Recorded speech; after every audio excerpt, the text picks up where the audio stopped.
Bismillahirrahmanirrahim. Waalaikumsalam warahmatullahi wabarakatuh. Waalaikumsalam warahmatullahi. Bismillahirrahmanirrahim. Innal hamdalillah nahmaduhu wa nasta'inuhu wa nastaghfiruhu wa na'udzubillahi min syururi anfusina wa min sayyiati a'malina wa may yahdihillahu fala mudhillalah wa may yahdihillahu fala hadiyalah. Asyhadu an la ilaha illallah wahdahu la syarikalah wa asyhadu anna Muhammadan abduhu wa rasuluh. Amma ba'du. Sebelum kita memulai kajian pada hari ini, lebih baik kita ucapkan puji syukur kepada rahmat Tuhan Yang Maha Esa yang telah memberikan kami kesehatan di tengah pandemi COVID ini yang masih belum usai, dan berharap segera usai dengan cepat. Tak lupa sholawat serta salam kita aturkan kepada junjungan besar Nabi kita, yaitu Nabi Muhammad SAW, yang telah membawa kita dari zaman jahiliyah menuju zaman Zakariyah ini. Di sini saya akan memperkenalkan diri. Nama saya Pandu Tamara Harjo, yang akan menjadi moderator dan akan memimpin jalannya kajian pada malam hari ini. Pada malam hari ini, kajian ini bertemakan strategi pengkaderan Ikatan Mahasiswa Muhammadiyah di masa pandemi. Yang kita tahu yaitu strategi pengkaderan bagaimana pada saat ini mengalami penurunan dikarenakan adanya pandemi COVID-19. Dan seperti yang kita tahu, bidang pengkaderan adalah inti dari IMM itu sendiri. Kita telah mengalami COVID-19 ini sudah melewati selama 1 tahun lebih. Jadi di sini pada kajian ini diharapkan setelah mendapatkan ilmu dari kajian ini, kita dapat meningkatkan perkaderan di IMM itu sendiri. Pemateri pada malam hari ini yaitu Kakanda Andi, mungkin sudah banyak yang kenal, yaitu Ketua Umum PCIMM Jember periode 2019-2020, dan juga anggota dari bidang SDM Aliansi Jurnalis Independen Jember. Tak perlu lama lagi, mungkin Kakanda Andi bisa memaparkan materi yang akan disampaikan. Waktu dan tempat saya persilahkan.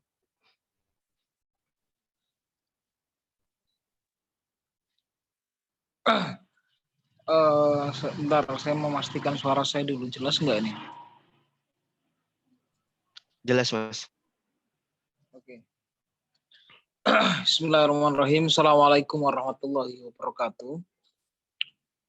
Waalaikumsalam Waalaikumsalam warahmatullahi wabarakatuh. Innal hamdalillah nahmadu wa nasta'inuhu wa nastaghfiruh. A'udzubillahi min syururi anfusina min sayyiati a'malina. May yahdihillahu fala mudhillalah wa man yudhlil fala hadiyalah. Yarfa'illahu ladina amanu minkum waladina utul ilma darajat. Sebentar. Langsung masuk aja. Buka ke kiri. Oke. Teman-teman, terima kasih. Ini saya harus mengeluarkan suara sepertinya supaya terang dan jelas. Pertama, saya mengucapkan terima kasih kepada teman-teman Komisariat TBZ. Kemudian yang kedua, saya udah membuat PPT, tadi saya sampaikan ke Ibu Ketua, Mbak Andita.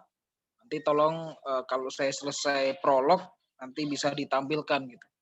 Cuman materi itu saya buat kalau nggak salah 2020, kalau nggak awal 2021 waktu ngisi materi di Gresik. latihan instruktur dasar karena temanya mirip dan masih jadi nanti saya menampilkan PPT yang sebelumnya sudah saya gunakan di acara latihan instruktur dasar. Kemudian yang ketiga, sebagaimana style saya sudah bapak-bapak, ini saya menggunakan style Madura style, pakai peci, pakai batik Jember. Ini memang khusus. Nah, karena style saya sudah seperti bapak-bapak, jadi teman-teman saya... Oh, kayak tahlilan itu, tahlil. Ya, Prof. Dian tentu paham. Beliau yang menyarankan saya tampil seperti ini. Oke ya. Maka saya ingin teman-teman, ini kan jumlahnya ada 35. Nah, saya memberikan batas minimum. Ketika sudah di bawah 30, saya akan keluar dari Zoom. Karena apa? Karena berarti saya tidak menarik atau teman-teman tidak serius dalam mengelola diskusi. Ketika pesertanya di bawah 30, saya langsung keluar. Jadi saya harap semua yang tergabung di grup ini, jika teman-teman menghormati teman-teman, menghormati Kayak dirinya. orang mau walimah, kayak mau waliman. Saya harap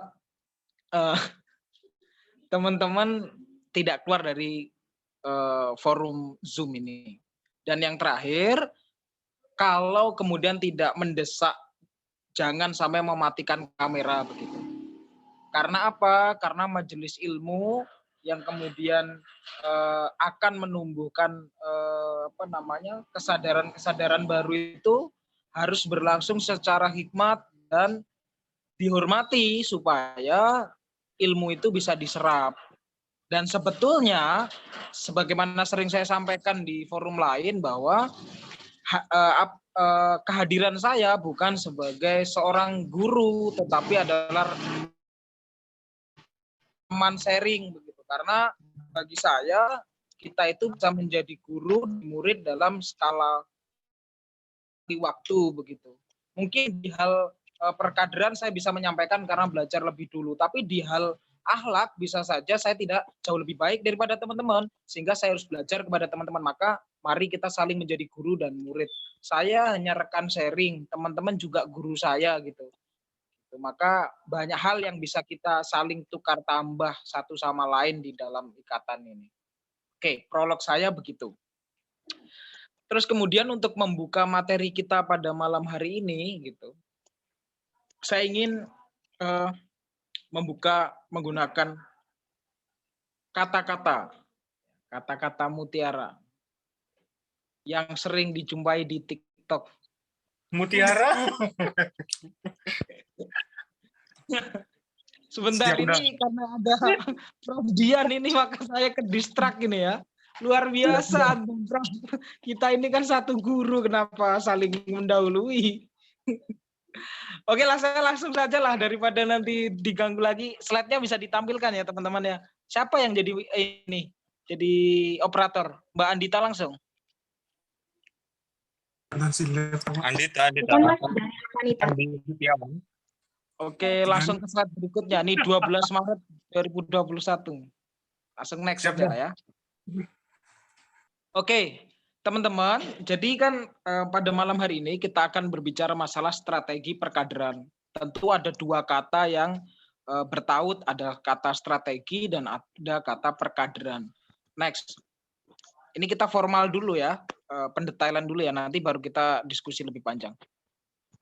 Kalau kita bicara masalah strategi, dimanapun referensinya kurang lebih sama. Saya coba mengambil satu definisi yang dibuat sama Pak Amuni, ini dosen di UIN Sunan Ampel. Gitu. Jadi strategi itu adalah metode, siasat atau taktik pembentukan karakter individu kalau konteksnya strategi perkaderan atau kelompok dengan bingkai ideologi tertentu dalam rangka menyiapkan regenerasi kepemimpinan secara menyeluruh melalui perencanaan yang terstruktur, masif, dan sistematis dengan penyesuaian objek dakwah.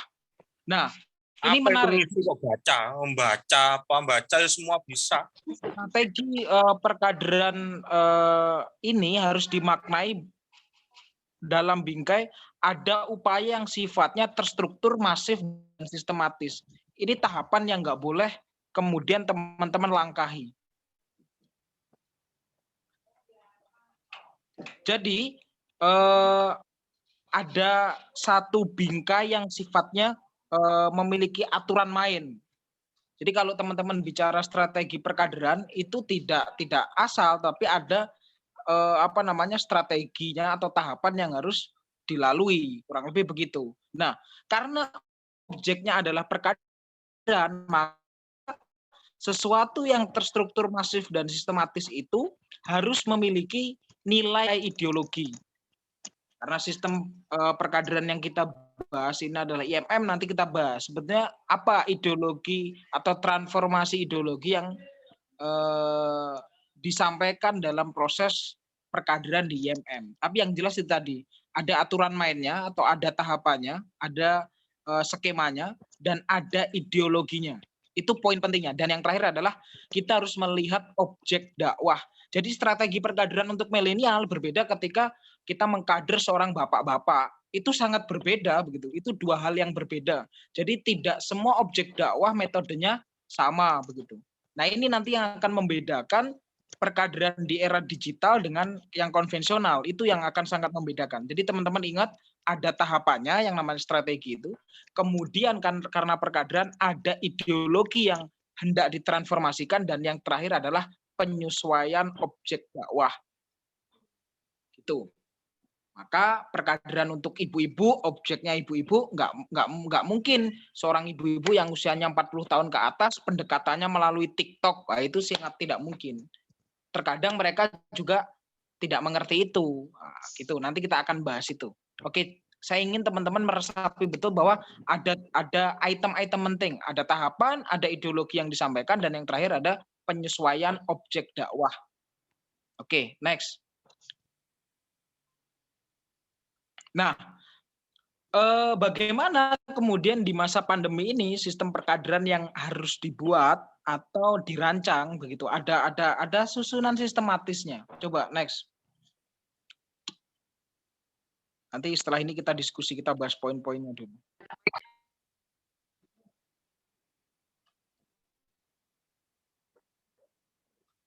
Dibesarin.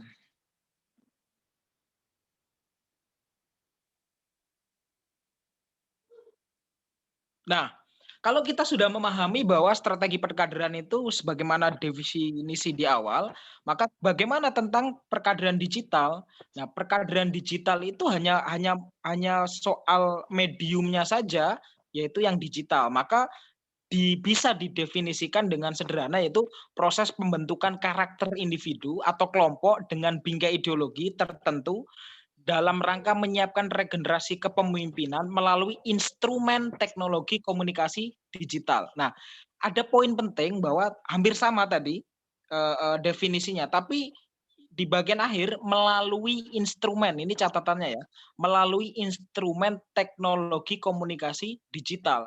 Harus ada kata komunikasi digital karena tidak semua yang berhubungan dengan teknologi itu adalah teknologi komunikasi. Karena di dalam perkaderan itu core atau intinya adalah komunikasi. Komunikasi bisa verbal maupun non-verbal. Tetapi yang jelas adalah instrumen teknologi komunikasi digital. Alat serut tebu juga teknologi, tapi kan bukan teknologi komunikasi. Jadi alat serut tebu nggak bisa untuk perkaderan. Jadi teman-teman harus punya gambaran begitu ya. Jangan sampai kemudian gilingan padi dianggap ini perkaderan teknologi, nggak begitu ya, tapi ada kata komunikasi digital gitu ya. Karena kenapa ada kata digital yang platformnya dia adalah menggunakan signal begitu? Karena ya punyanya Sapem itu apa? HT itu ya teknologi komunikasi, tapi untuk perkaderan lumayan sulit itu ya. Jadi teman-teman harus tahu instrumen teknologi komunikasi digital. Ini satu rangkaian yang nggak bisa dipisahkan. Jadi nggak mungkin kaderisasi menggunakan HT toh. Oke, next. Ini saya persingkat nggak terlalu luas.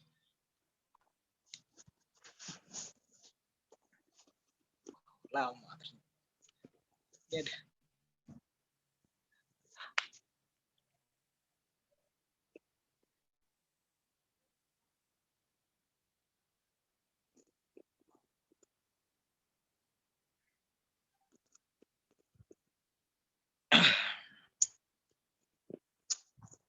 Oke, berhenti di sini dulu sebelum di next. Oke, tadi kalau di awal strategi perkaderan itu bicara masalah tahapan atau bicara masalah siasat atau bicara masalah metode, maka dalam bahasa yang bisa dipahami oleh teman-teman ada namanya alur logika materi. Alur logika materi, strategi perkaderan di era digital. Jadi nggak bisa, saya kasih gambaran umum ya. Alur logika itu, ya logika nih kalau masih semester 1 itu nggak mungkin langsung dapat materi metode mencari kerja. Nah, itu logika sederhana aja. Itu kalau di dunia kampus. Sama dengan perkaderan, baru masuk nggak mungkin dong langsung diberi materi yang berat. Misal baru baru semester 1 sudah diberi materi yang sifatnya pengembangan relasi politik organisasi, ya nggak mungkin. Itu adalah sesuatu yang tidak beralur, maka membuat perkaderan itu ada namanya alur logika. Dari yang paling sederhana materinya kepada sesuatu yang bertumbuh, terus berkembang, dan melebar. Tapi kalau masih awal-awal ya, materi-materi untuk kader itu ya pasti materi-materi yang sederhana, ideologi, kemudian basic keislaman, kemudian basic pemahaman soal organisasi itu apa, maka hal-hal yang sepele-sepele. Kurang lebih begitu gambaran soal alur logika materi. Coba next. Oke. Jadi teman-teman harus memahami bahwa alur logika itu juga dibangun melalui item-item yang bersifat konstruktif. Disusun melalui item-item yang tidak lompat-melompat gitu. Jadi ada alur yang ibarat tangga itu. Hari ini, bulan ini, dan tahun ini Tangga kita kedua masih berkutat dengan kata merdeka. Biasanya kata merdeka akan digaungkan ketika hari kemerdekaan atau mungkin ketika kita sedang melihat film kemerdekaan. Disampaikan kepada peserta, mohon untuk mikrofonnya di-mute-kan dulu ya. Kita sedang mendengarkan yang disampaikan oleh pemateri. Terima kasih.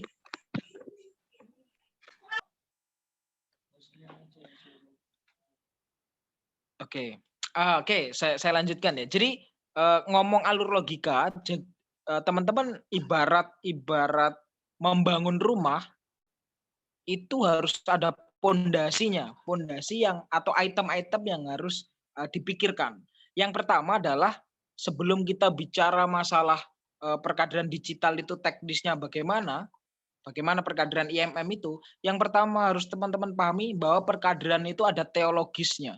Bahwa mengkader atau menciptakan orang baru untuk meneruskan perjuangan di dalam kelompok yang disebut IMM ini, itu bukan perintah saya, atau bukan perintah senior, atau bukan perintah organisasi, tetapi ada perintah Tuhan. Itu yang disebut teologi perkaderan. Gitu loh. Jadi teman-teman, apa yang teman-teman lakukan pada malam hari ini dengan menghadirkan saya dan menggunakan medium Zoom ini, jangan pernah berpikir bahwa ini hanya sekedar mandat organisasi karena teman-teman karena teman-teman sebagai pimpinan komisariat, tetapi ini adalah mandat teologis atau mandat Tuhan, dan itu ada di firman-Nya yang disebut teologi perkaderan gitu. Saya ingin menghilangkan pada benak teman-teman, oh ini kewajiban gue sebagai pimpinan komisariat aku tak membuat, bukan. Tapi ini ada bagian firman Tuhan yang memerintah kita untuk melakukan kaderisasi. Nanti ada. Terus yang kedua, ada namanya Tribakti. Nah, Tribakti ini karena kemarin ngisi LID, maka saya beri nama Tribakti Instruktur. Tapi sebetulnya ini bukan sekedar Tribakti Instruktur, tetapi Tribakti Perkaderan. Ada 3 bakti seorang pengkader itu sendiri. Ini nilai-nilai dasar sih sebetulnya. Jadi karena kemarin LID, jadi saya tulis instruktur. Tapi sebetulnya Tribakti Perkaderan. Kemudian tribakti perkaderan ini nanti di setelah slide ini akan apa sih tribakti seorang pengkader itu? Apa saja item-itemnya dan apa yang harus dikuasai, kurang lebih kan gitu.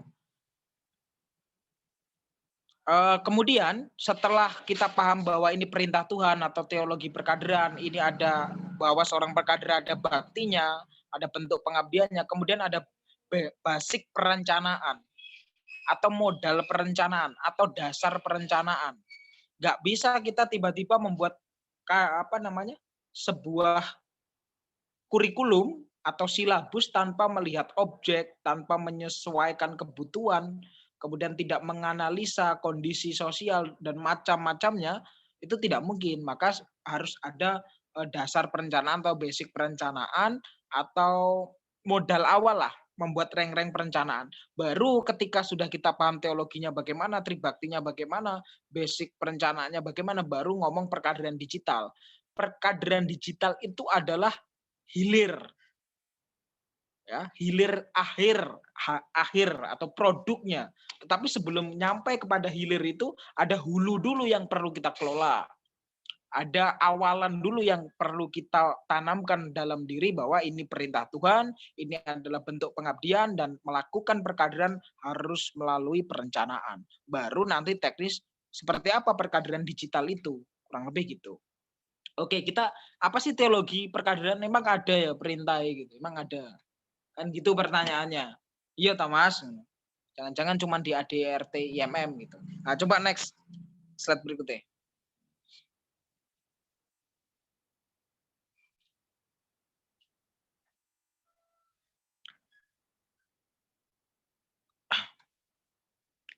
Sambil ngopi ya. Oke, jadi kalau di Anissa yang artinya dan hendaklah takut kepada Allah Subhanahu wa taala orang-orang yang sekiranya mereka meninggalkan keturunan yang lemah di belakang. Nah, keturunan yang lemah itu bukan hanya bersifat biologis anak saya gitu, enggak, tetapi bagaimana adik-adik kita itu, ya kan? Itu juga kita dilarang meninggalkan keturunan yang lemah di belakang kita. Maka ada lembaga pendidikan kalau di Spirit Muhammadiyah itu. Itu bukan hanya sekedar kita memiliki keturunan secara biologis terus kita jangan sampai anak kita lemah, bukan sekedar itu. Kalau konteksnya di dalam organisasi penerjemahannya sederhana sekali ya, jangan sampai adik-adik kita itu nanti nggak bisa buat surat, nggak bisa ngadakan kajian, nggak ngerti ideologi, nggak ngerti gerakan, nggak ngerti analisis sosial, nggak ngerti teologi Al-Ma'un, nggak ngerti spirit pembebasan ala Ahmad Dahlan, nggak ngerti sejarah macam-macam, jangan sampai terjadi.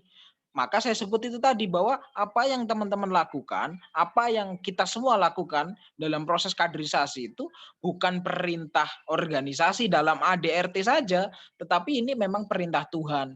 Maka barang siapa melakukan perintahnya kan dapat pahala. Maka kalau kita ikhlas menjalankan ini semua dan memahami bahwa ini perintah Tuhan, maka nilainya juga pahala karena ini halal baik.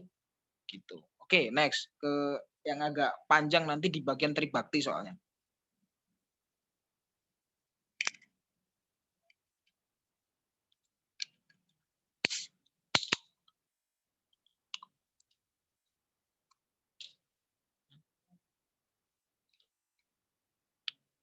Oke, nah ini agak-agak panjang ya, agak panjang. Oke. Jadi kalau kita ngomong 3 bakti seorang pengkader, nah saya ingin menghilangkan perspektif teman-teman yang selama ini disalahpahami terlalu jauh. Orang yang mengkader itu bukan sekedar instruktur. Instruktur itu hanya soal teknis, soal yang bersifat formalistik, ya kan? Formal, kalau perkaderan formal ya instruktur. Teknis pelaksanaannya bidang kader, tetapi semua yang terlibat menjadi pimpinan di komisariat hingga cabang DPD hingga DPP itu ya seorang pengkader karena dia lebih dulu terlibat di organisasi, maka yang ada di bawahnya itu ya kadernya gitu. Jangan sampai kemudian ada satu pikiran yang mengatakan, oh aku bukan instruktur kok, aku bukan bidang kader kok, maka bukan tanggungan saya soal-soal begini. Nah, itu pemahaman yang salah kaprah. Pemahaman yang tepat adalah semua yang terlibat Semua yang ada di forum ini adalah seorang pengkader apabila dia telah memiliki adik. Kalau masih semester 1 bukan seorang pengkader. Kalau sudah semester 2 punya adik, semester 3 punya adik baru, ya sudah dia sebagai senior muda ya sudah selayaknya menjadi seorang pengkader, sudah waktunya menjalankan misi-misi perkaderan, menjalankan mandat Tuhan untuk melakukan kaderisasi supaya tidak meninggalkan generasi yang lemah. Oke, itu frame yang perlu dibangun. Kemudian selanjutnya memahami tribakti itu seperti apa? Tribakti yang nomor 1 ini adalah mengayomi. Nah, mengayomi ini kalau kita buka itemnya, pertama adalah mendampingi secara formal dan kultural. Nah, ini tak jelaskan nanti. Kemudian pemetaan potensi kader, dan yang terakhir adalah diaspora kader. Nah, gimana Mas yang dimaksud mendampingi secara formal dan kultural? Yang namanya dadi Mas, dadi Mbak itu, wis jawab nanti di dalam hatinya ya. Silakan dijawab. Pasti seneng kalau ada mbaknya atau seniornya itu sing ngayomi. Dijak curhat apa nyambung, iso dimasno, iso dimbakno, dewasa gitu loh. Terus dampingi, kalau ada DAD dampingi, kan formal DAD itu, ada perkaderan apa kayak gini, didampingi. Nanti kultural tuh kayak ngopi, rujaan, terus kemudian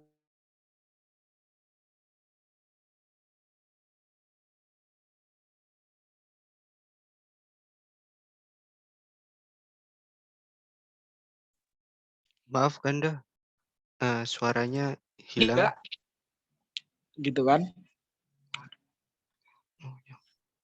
Oke, suara saya masih kedengar ya? Udah kedengar lagi. Oke. Jadi mendampingi secara formal itu perkaderan-perkaderan yang sifatnya terjadwal, yang formalistik itu didampingi. Nanti secara kultural ya didampingi, waktu ngopi, waktu mengerjakan tugas. Seorang pekader itu harus punya nilai itu, gitu loh. Nah, pemetaan potensi kader. Nah, kader itu tidak ada yang bodoh. Kader yang ada adalah orang itu salah tempat. Jangan dipaksa kemudian kader bisa ngomong semua. Ada kader yang introvert yang nggak mau ngomong, tapi kalau mengkonsep, mencari ngurus surat menyurat itu cepat. Jadi seorang senior itu harus memetakan, oh anak ini cocoknya begini gitu. Oh tangannya kuat, berarti soal properti bisa diandalkan. Oh loyalnya. Jadi kita harus punya peta itu. Kalau diaspora kader itu lebih kepada mengarahkan. Oh Dek, kamu itu ceramahnya bagus, silakan deketi senior ini. Misal Prof Dian yang sering ceramah. Terus siapa lagi begitu. Nah, kita harus bisa memetakan itu supaya dia menjadi kader yang tumbuh dan berkembang. Nah, kurang lebih gambarannya begitu. Harus ngayomi. Jadi Mas itu harus ngayomi, harus bisa dimasno, harus bisa dimbakno. Didampingi secara formal dan kultural. Oke. Ketika sudah ngayomi prosesnya berjalan, apakah cukup? Ya enggak. Gitu. Kalau sudah mengayomi, seorang senior itu harus nomor 2 ini. Nomor 2 adalah mentransfer value. Mentransfer value itu adalah memberikan nilai. Ya kan? Ngajari sing api-api. Nah, apa saja inti-inti yang harus ditransformasi ke kader itu? Pertama ya ideologi, yang namanya IMM, ideologinya adalah ideologi Islam dalam cara pandang Muhammadiyah tentunya. Harus mentransfer value, jangan sampai jadi senior itu nggak ada value-nya, ketemu yo malah ngegame, mengumpat gitu. Jujur saja ya, saya tidak mau menyalahkan siapa-siapa, tapi kalau sampean pengen menghancurkan saya, silahkan main game sambil ngumpat di depan saya, itu saya cukup hancur gitu. Apalagi ada kader IMM main game begitu sambil ngumpat-ngumpat, itu bagi saya tidak ada nilainya di depan mata saya, dan bagi saya telah menghancurkan ikatan itu sendiri. Siapapun dia, mau pimpinan, mau siapapun, kalau berlebihan main game dan bahkan hingga mengumpat, itu sebetulnya sudah ada anunya, menghancurkan dirinya sendiri gitu. Oke.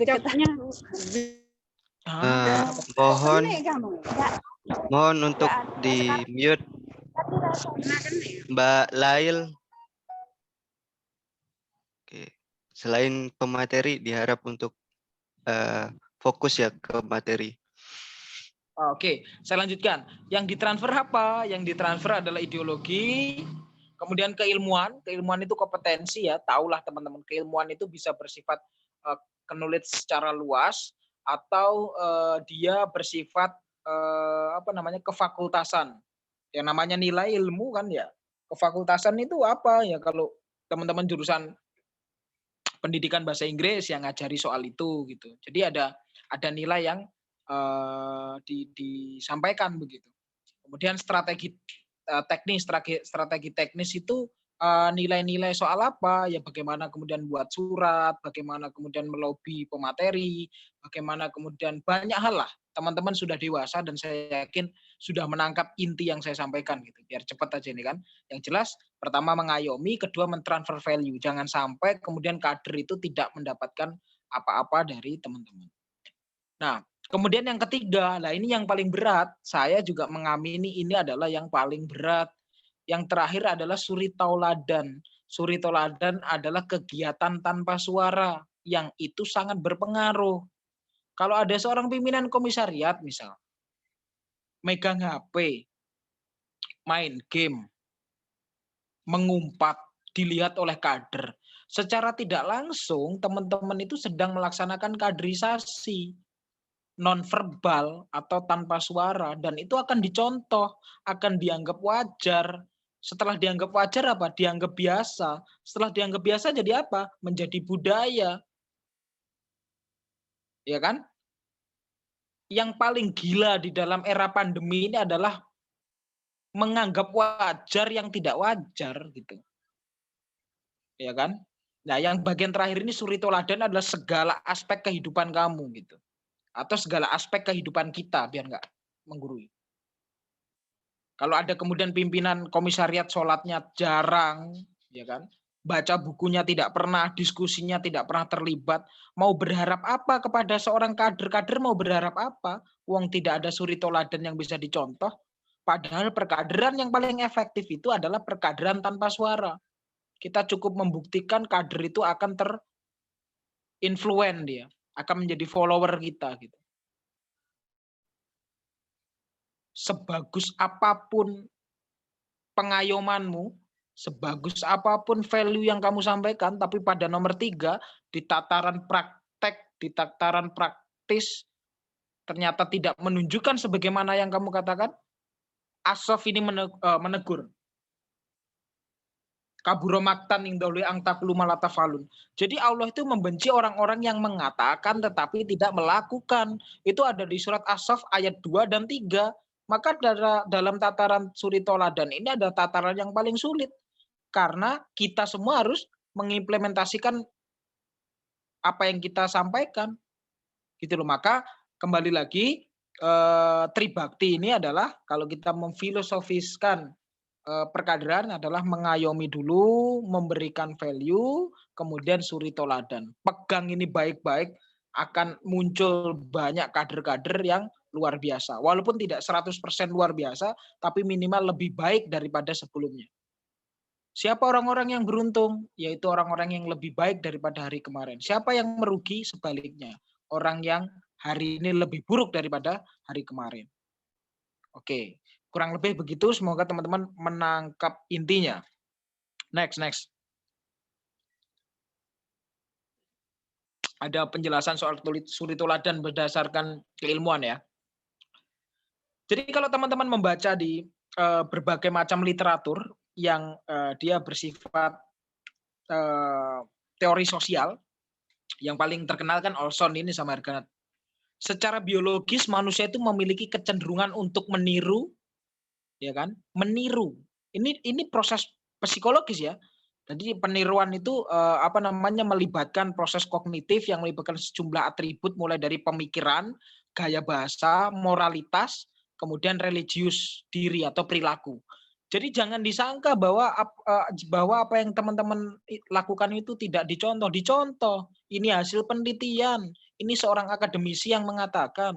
Ini berdasarkan riset. Bahwa secara biologis manusia itu memang hidupnya mengimitasi manusia lain gitu loh. Misal kalau seniornya begini, nanti bisa dibaca pasti kadernya kurang lebih begini gitu. Kalau teman-teman menjadi senior yang tidak berkualitas, ya pasti kadernya juga tidak akan jauh berbeda. Itu sudah dari sononya, dan ini hasil riset, bukan hasil omongan saya. Jadi teman-teman hati-hati pada proses memberikan tauladan itu, gitu. Ya kan? Jangan sampai kemudian kita meninggalkan legacy atau warisan yang buruk-buruk karena itu akan dicontoh. Yang dicontoh apa saja, bahkan yang dicontoh itu sangat lengkap, mulai pemikirannya, gaya bahasanya, moralnya bagaimana, pemikirannya bagaimana, religiusnya bagaimana, gitu loh. Jadi saya kira pada tataran ini teman-teman sudah dewasa dan bisa menangkap, oh iya ya, kalau saya ini sering TikTokan pasti kader saya menganggap TikTok itu wajib. Itu gitulah. Nah, nanti TikTok bisa dipilah kok. Nah, ini kita diskusikan di teknisnya. Oke, next. Ustadz Madura minumnya gini, nggak cocok ya, harusnya kopi. Oke, basis perencanaan ini lumayan panjang ini. Oke, next lah. Di slide berikutnya. Oke, jadi kalau teman-teman kan ada apa namanya, ada skema nih, tapi skemanya mirip-mirip kok. Kita cuplik punyanya Terry aja ya. Ini lebih ke teknis kok. Macam-macam. Newman, Terry, John itu relatif mirip-mirip. Ya pertama ada plan, ada memplanning ya kan, kemudian mengorganising gitu kan. Terus kemudian mengaccounting, terus controlling. Nah, ini penting. Ini kan teori mirip-mirip. Jadi kita ambil yang simpel aja ya, karena mirip semua secara umum. Teman-teman jangan pernah, bahasanya kalau jangan itu kan berarti harus dihindari ya, melakukan kaderisasi tanpa perencanaan. Ketika sudah direncanakan, rencana itu sifatnya adalah timeless, jangka panjang. Apa saja sih, misal dalam 1 bulan ini apa saja. Makanya saya itu senang beneran. Coba teman-teman, bukan saya kemudian berlebihan, tapi di tengah-tengah pandemi seperti ini siapa yang melakukan kaderisasi secara rutin? Makanya ketika saya melihat TBZ, wah TBZ kok ada zoom-zooman gitu. Saya melihat, oh ya inilah. Karena sekarang di Jember kan cuman ada komisariat aja kan. Tuh. Nah, plan itu penting. Jangkanya panjang atau timeless. Nah, ketika sudah di plan, di organizing, bagian siapa sih, bagian siapa gitu. Di apa secara teknis itu disesuaikan dan perlu kehati-hatian karena kemarin TBZ juga ada sedikit kesalahan gitu ya. Saya ingin teman-teman belajar mengorganising itu secara betul-betul. Mengaccounting, menghitungnya, bagaimana strateginya. Nah, ini teman-teman secara teknis. Nah, dan yang terakhir sebetulnya ini macam-macam. Ada yang menyebut controlling, ada yang menyebut audit, macam-macam lah. Yang jelas setelah direncanakan itu dikontrol betul. Kekurangannya apa sih? Itu dievaluasi, begitu-begitu. Yang namanya basis perencanaan itu pasti begitu. Makanya siapkan perencanaan kaderisasi yang panjang dan itu disesuaikan dengan kebutuhan, karena kebutuhan komisariat A tentu berbeda dengan kebutuhan komisariat B secara umum. Tapi ada beberapa materi-materi yang mirip, soal misal ideologi itu pasti mirip-mirip, bukan mirip-mirip, pasti mirip karena kita di dalam organisasi yang sama. Tetapi kalau soal pengembangan ilmu pengetahuan kan disesuaikan dengan fakultas masing-masing toh. Nah, ini di tataran planning nanti berbeda. Gitu kan, maka disesuaikan dengan kebutuhan seperti apa. Tapi yang jelas kalau semester awal yang saya bilang itu tadi, logikanya ya harus ditanamkan ideologis yang kuat, basic keislaman yang baik, begitu-begitu, pemahaman organisasi yang matang, gitu-gitu kan. Seperti saat ini kan sebetulnya penanaman penanaman organisasi kan, ini kaderisasi ini bagian dari bagaimana stabilitas organisasi itu sendiri kan begitu. Ini teman-teman bisa menangkap lah ya. Kita next biar nanti banyak ditanya jawab. Next. Teknis perkaderan digital. Oke, saya jelaskan dulu. Teknis. Nah, bicara teknis itu kan tadi kita sudah belajar mengenai bahwa ini apa yang kita lakukan adalah perintah Tuhan, bukan kalau kita kan Islam semua ya di grup ini ya. Bahwa ini adalah memang mandataris agama Islam, mandataris orang yang percaya bahwa segala sesuatu ini bukan karena kita tapi karena ada yang super power yaitu Allah Subhanahu wa taala. Itu kan pemahaman teologis yang mendalam. Kita sudah paham ada bakti instruktur, ada itemnya tadi, kita mengerti tentang basis perencanaan. Nah, sekarang pada tataran yang praksis, teknisnya piye? Kalau ngomong digital itu piye? Apa perbedaannya? Kan begitu. Dengan yang konvensional. Ini ngomong taktisnya bagaimana. Dan ini saya akan mengkritik habis-habisan. Next.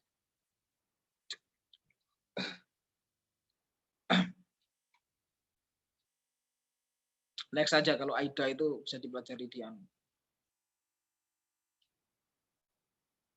Oke. Nah, ini yang menjadi core. Teman-teman mengajak kita berbahasa digital. Nah, pertanyaan saya adalah strategi perkaderan digital sangat dipengaruhi oleh penguasaan seseorang instruktur karena seorang pimpinan komisariat, dirubah gitu aja ya, untuk menjalankan fungsi-fungsi teknologi. Lah kemudian misal kita ingin ngomong soal perkaderan digital, masuk ke Zoom aja bingung. Nah, ini kita nggak bisa membahas ke situ gitu loh. Jadi harus ada basic penguasaan terlebih dahulu gitu loh. Masuk Zoom bingung, kesasar masuk Google Meet misal. Ini kalau ngomong era digital, kita ngomong soal bagaimana penguasaan kita terhadap teknologi informasi itu juga gitu kan. Baru kita bisa membahas. Kalau nggak bisa Mas, upgrade diri, nanti ada caranya. Oke, next.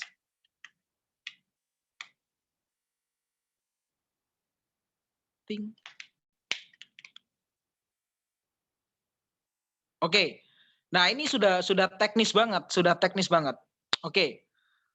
Ada dua hal yang teman-teman harus pahami ya.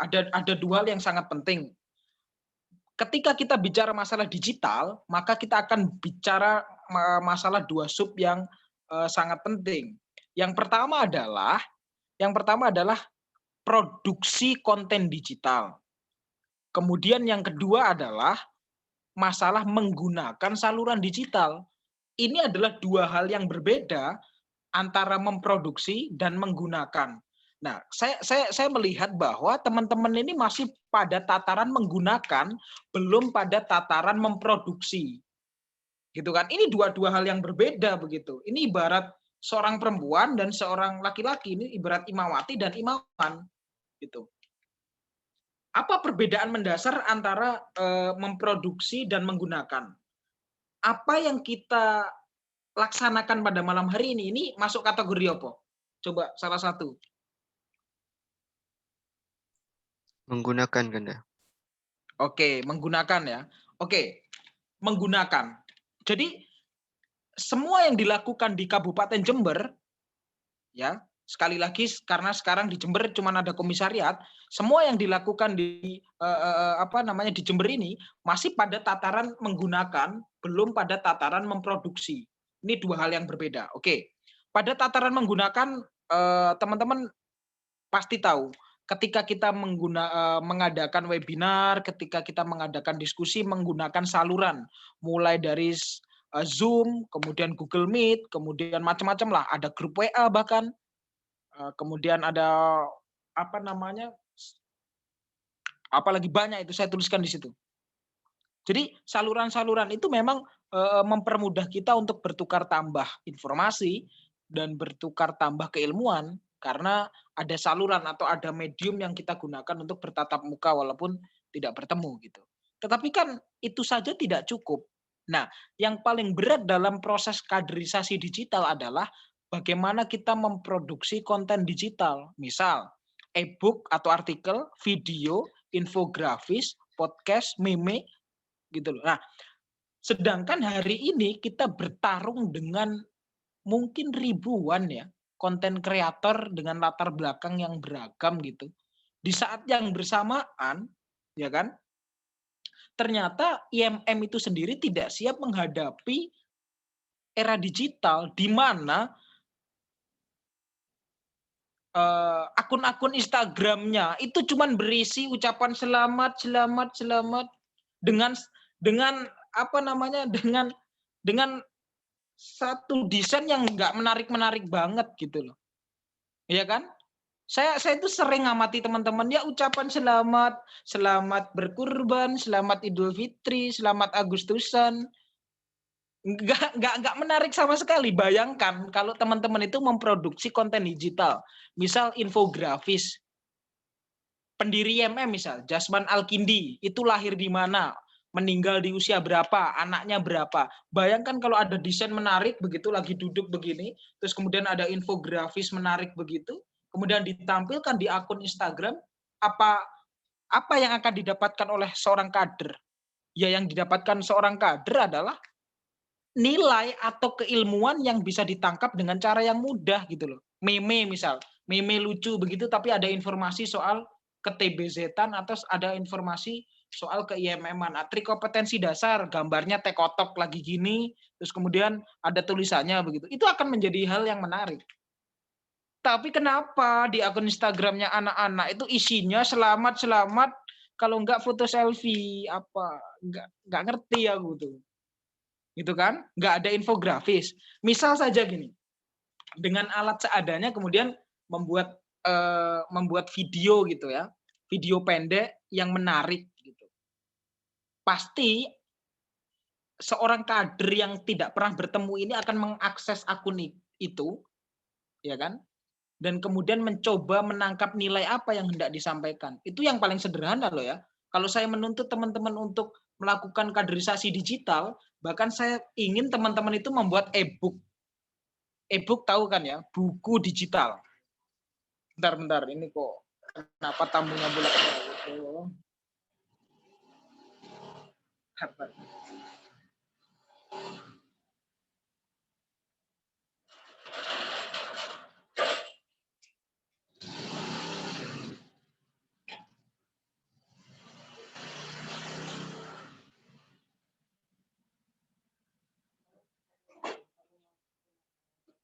Oke, saya lanjutkan.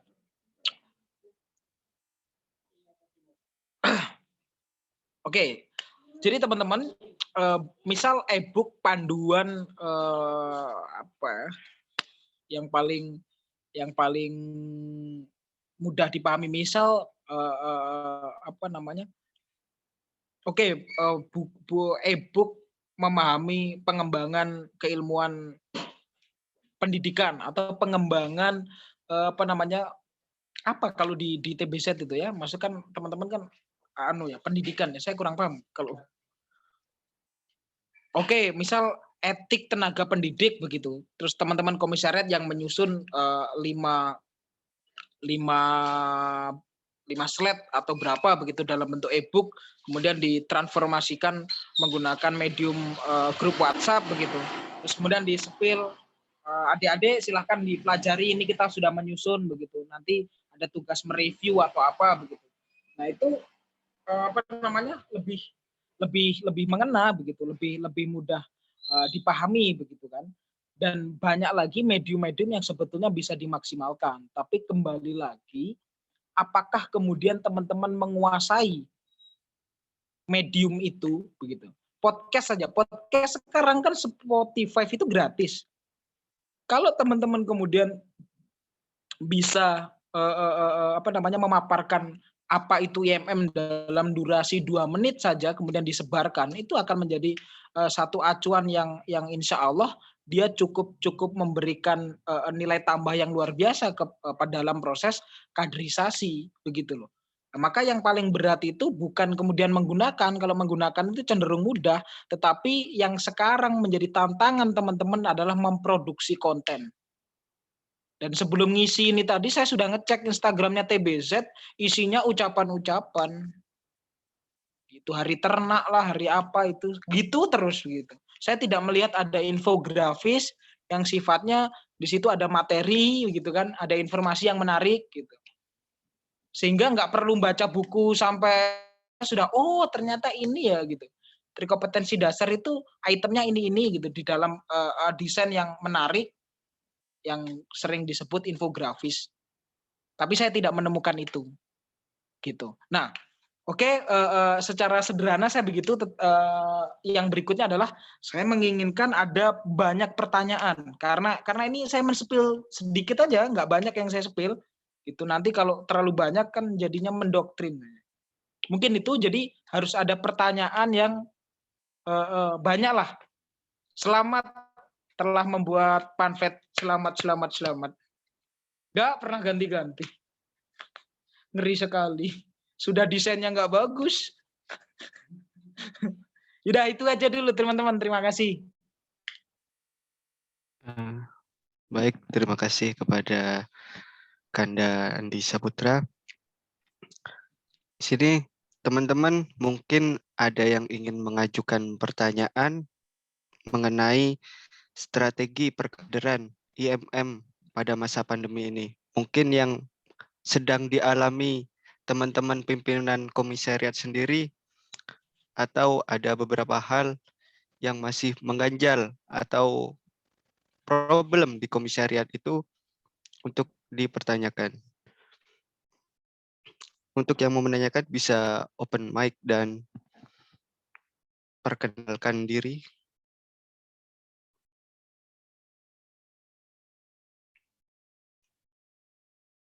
Di sini kita bisa menanyakan tentang instrumen komunikasi dan bagaimana cara kita mengkader menggunakan platform digital pada era ini yang diharuskan oleh pemerintah itu menggunakan serba teknologi.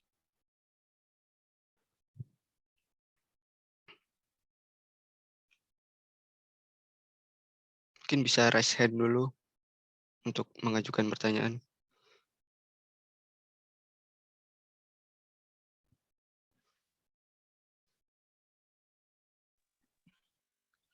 Saya ini malah khawatir kalau nggak ada pertanyaan begini, saya takut salah ini. Ini ada satu peserta di sini tanya langsung malah ini. Anak komisariat juga.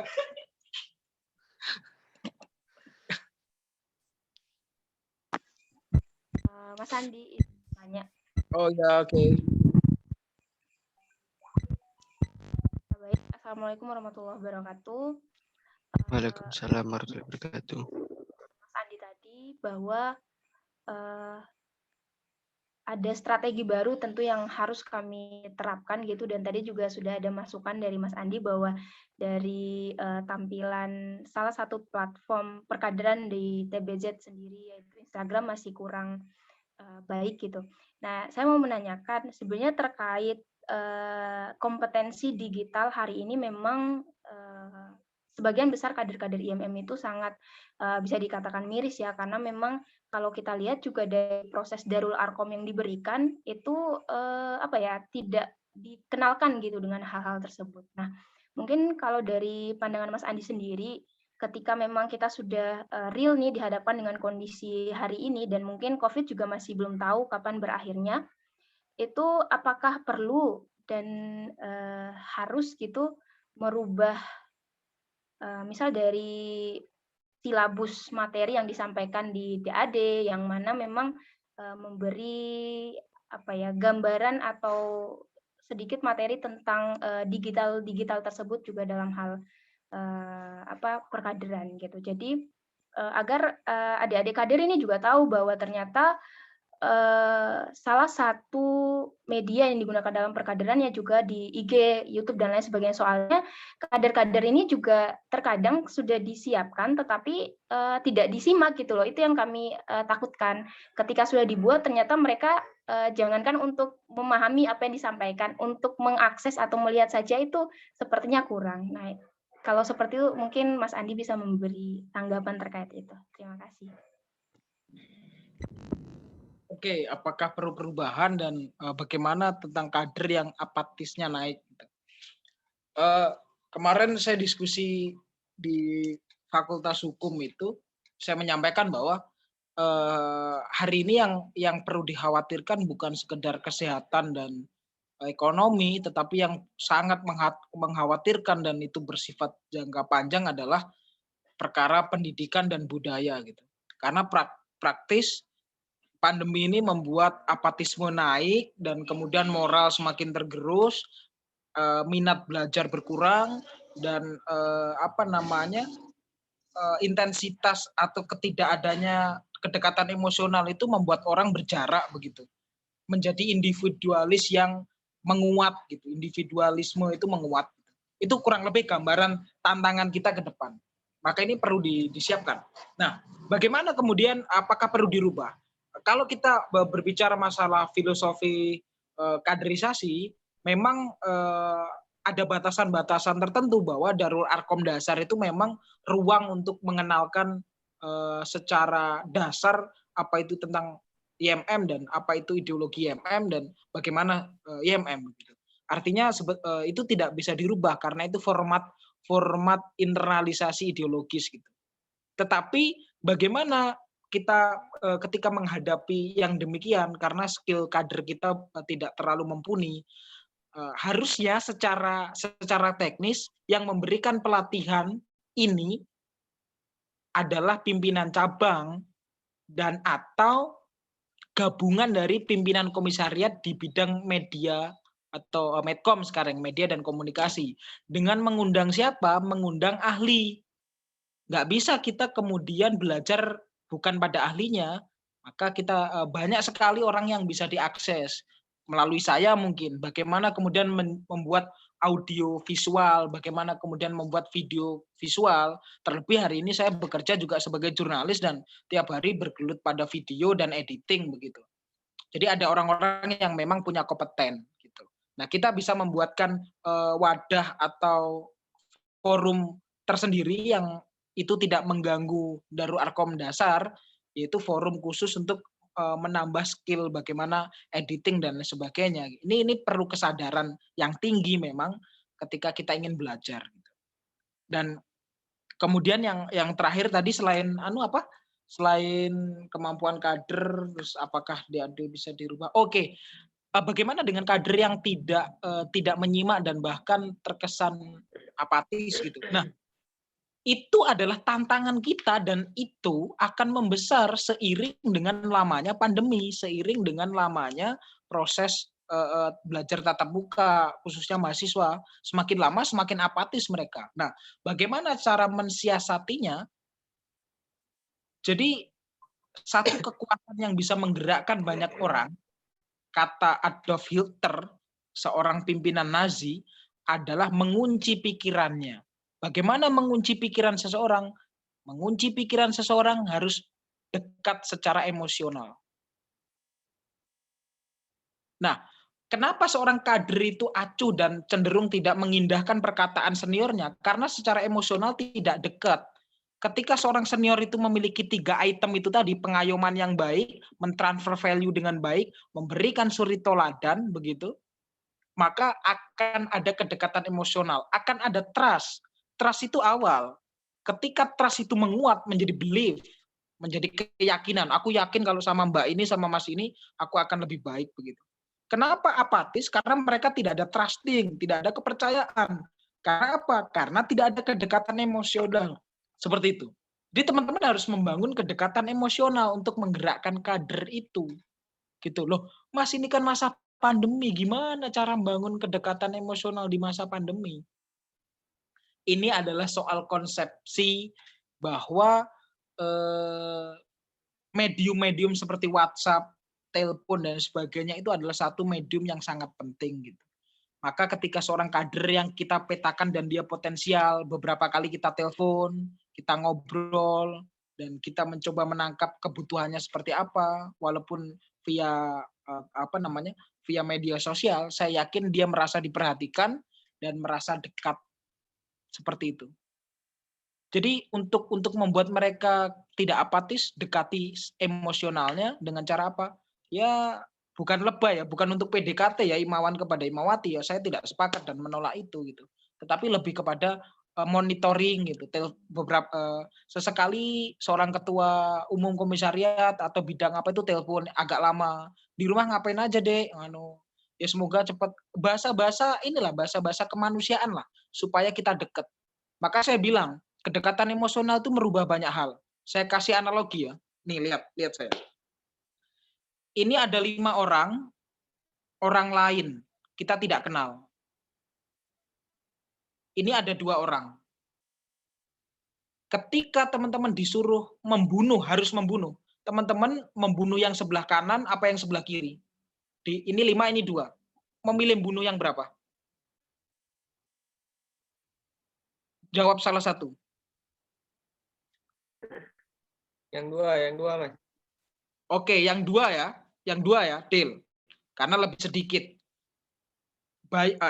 Kedekatan emosional itu merubah banyak hal. Bagaimana kalau yang 2 ini ternyata ibu dan bapak kamu? Apakah kamu masih mau membunuh 2 orang? Saya yakin tidak. Anda memilih membunuh 5 orang, yang penting orang tua selamat. Karena apa? Karena kalian dekat secara emosional dengan orang tua. Gitu loh. Lah kalian berharap seorang kader itu tidak apatis, tapi kalian tidak punya kedekatan emosional begitu. Bahkan sampai seorang kader itu ngalem, ya ini kader itu ngalem, Mas Andi gitu. Gitu-gitulah gitu kan. Jadi iso dimasno ngono lho. Ketika kita bisa menjadi pengayom yang baik dan dekat secara emosional, saya yakin hal-hal baik yang kita instruksikan itu akan diikuti. Bangun kedekatan emosional sedemikian rupa. Caranya teman-teman tentu tahu, karena kan misal Arul ini sering PDKT. Kalau sering PDKT pasti ngerti Anda. Gitu, Ya, ngerti ya, kan? Anda. Iya, kalau kalian kirim emot love bisa, mengkader kenapa tidak bisa? Tuh, itu jawaban saya. Terima kasih. Saya suka bercanda memang. Gimana? Saya jadi ketua cabang lagi aja, tak? Gak cocok, Kak. Baik. Oke, lanjut. Terima kasih untuk jawabannya, Kanda. Mungkin dari teman-teman yang lain ada yang ingin menanyakan lagi tentang strategi pengkaderan. Di mana kita pada tahun ini juga akan dipertemukan pada mahasiswa baru, gitu kan. Kita mungkin ada adik tingkat juga, kita akan mendapatkan adik tingkat lagi yang mungkin akan kita ajak untuk berada di IMM. Itu bagaimana caranya? Mungkin ada yang ingin menanyakan. Enggak, ngasih itu.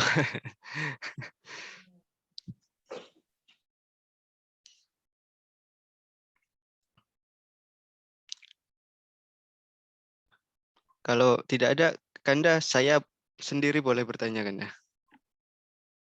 Ya, nggak apa-apa. Memang moderator kan salah satu tugasnya menambal pertanyaan. Nah, ya. Di sini mungkin yang saya alami sendiri, Kanda. Di sini kan virtual atau menggunakan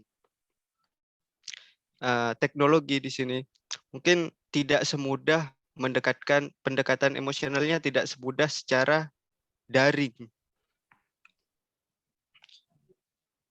Secara luring maksud saya.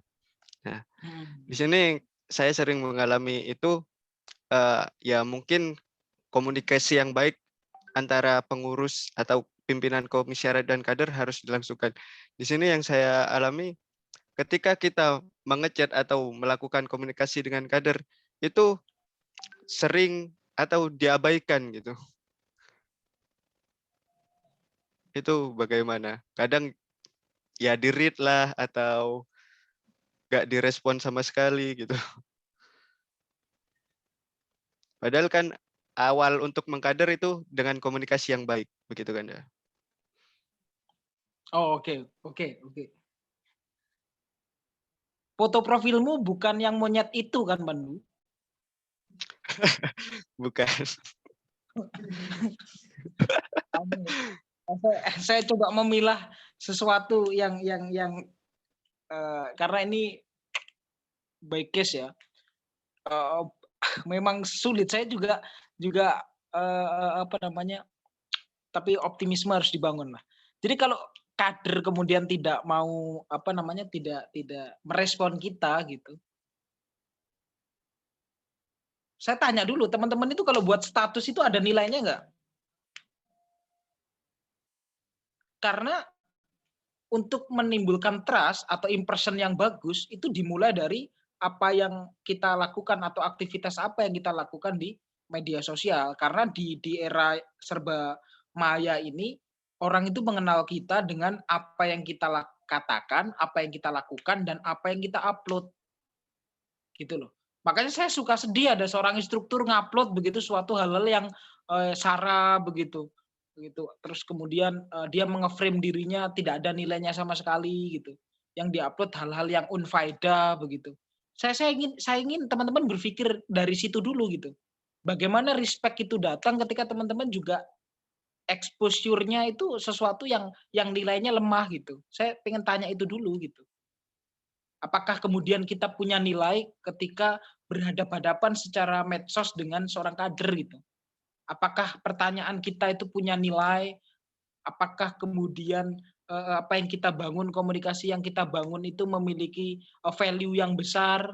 Itu menjadi ukuran-ukuran seorang kader itu akan nurut atau tidak dengan kita gitu. Ini serius, saya tidak akan bicara teknis kalau itu memang mungkin karena kadernya yang tidak cukup baik gitu ya. Oke, itu gambaran umum. Saya pengen tanya begitu, silahkan dijawab di dalam hati gitu. Kemudian yang kedua, saya khawatir teman-teman terjebak kepada kuantitas gitu, kepada jumlah gitu. Pokok kader banyak. Di dalam Islam tidak begitu. Kenapa kok Khulafaur Rasyidin cuma 4 bukan 70 misal? Karena berpikir kualitas gitu. TBZ juga iya. Buat apa ketika kita punya 25 kader tetapi seperti domba, bandingkan ketika kita punya 5 kader tetapi satu bisa ngedesain, satu bisa ceramah, satu bisa mengkonsep, itu jauh lebih baik ketimbang 25 tetapi seperti domba gitu. Itu yang perlu saya tekankan. Biasanya kalau kader memang tidak responsif dan cenderung mengabaikan, itu bukan kader yang berkualitas.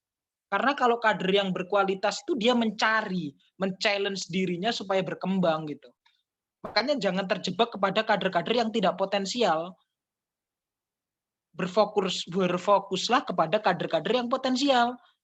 Gitu. Kalau kader potensial dikasih api sedikit dia akan menyala banyak gitu. Tapi kalau kader itu memang tidak punya insight di bidang ini ya, di keorganisasian, mau dikasih di empowering bagaimanapun tetap dia nggak akan bertumbuh, nggak akan ikut juga gitu. Maka saya bilang di awal tadi tidak ada kader bodoh, yang ada adalah orang yang berada di tempat yang kurang tepat gitu. Mungkin dia passionnya di main bola bukan di organisasi, karena organisasi juga passion loh ya.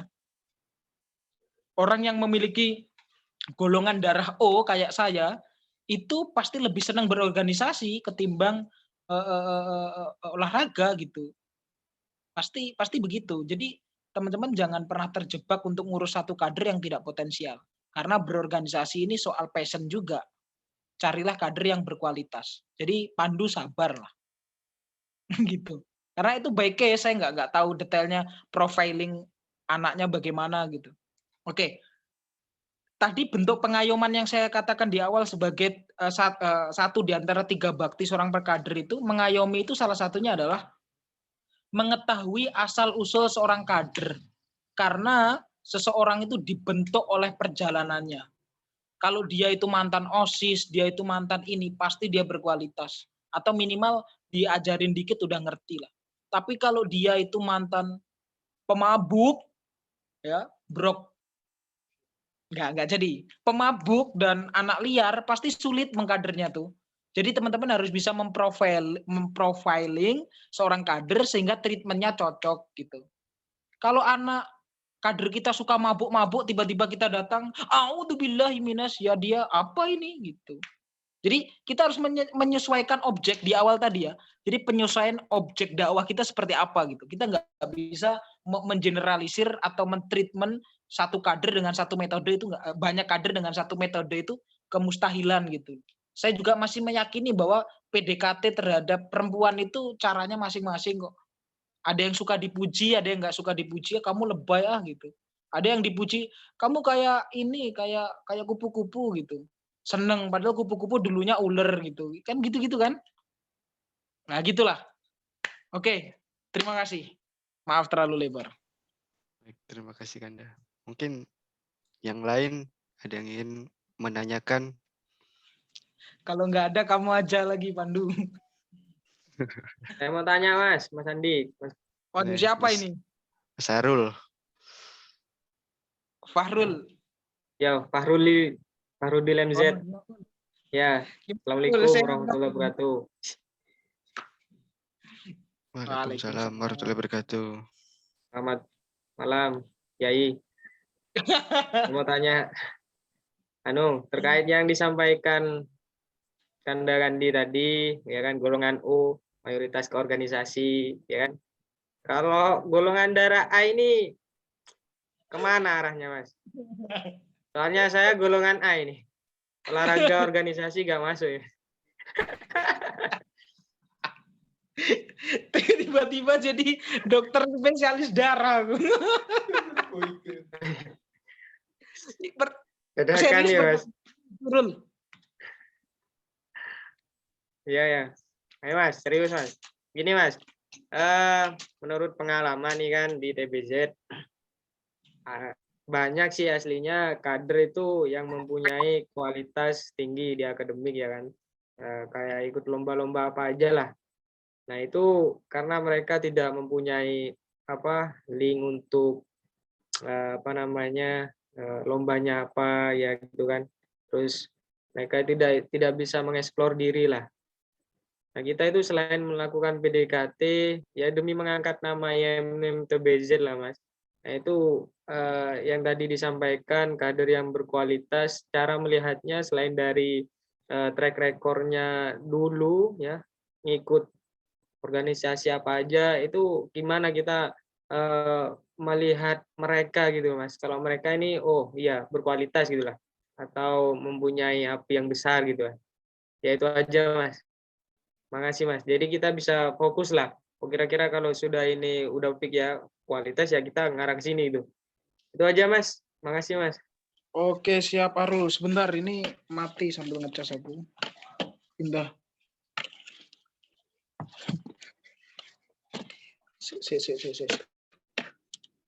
Untung ada kursi ini ya. Pasti Anda akan mendokumentasikan kan? Aduh.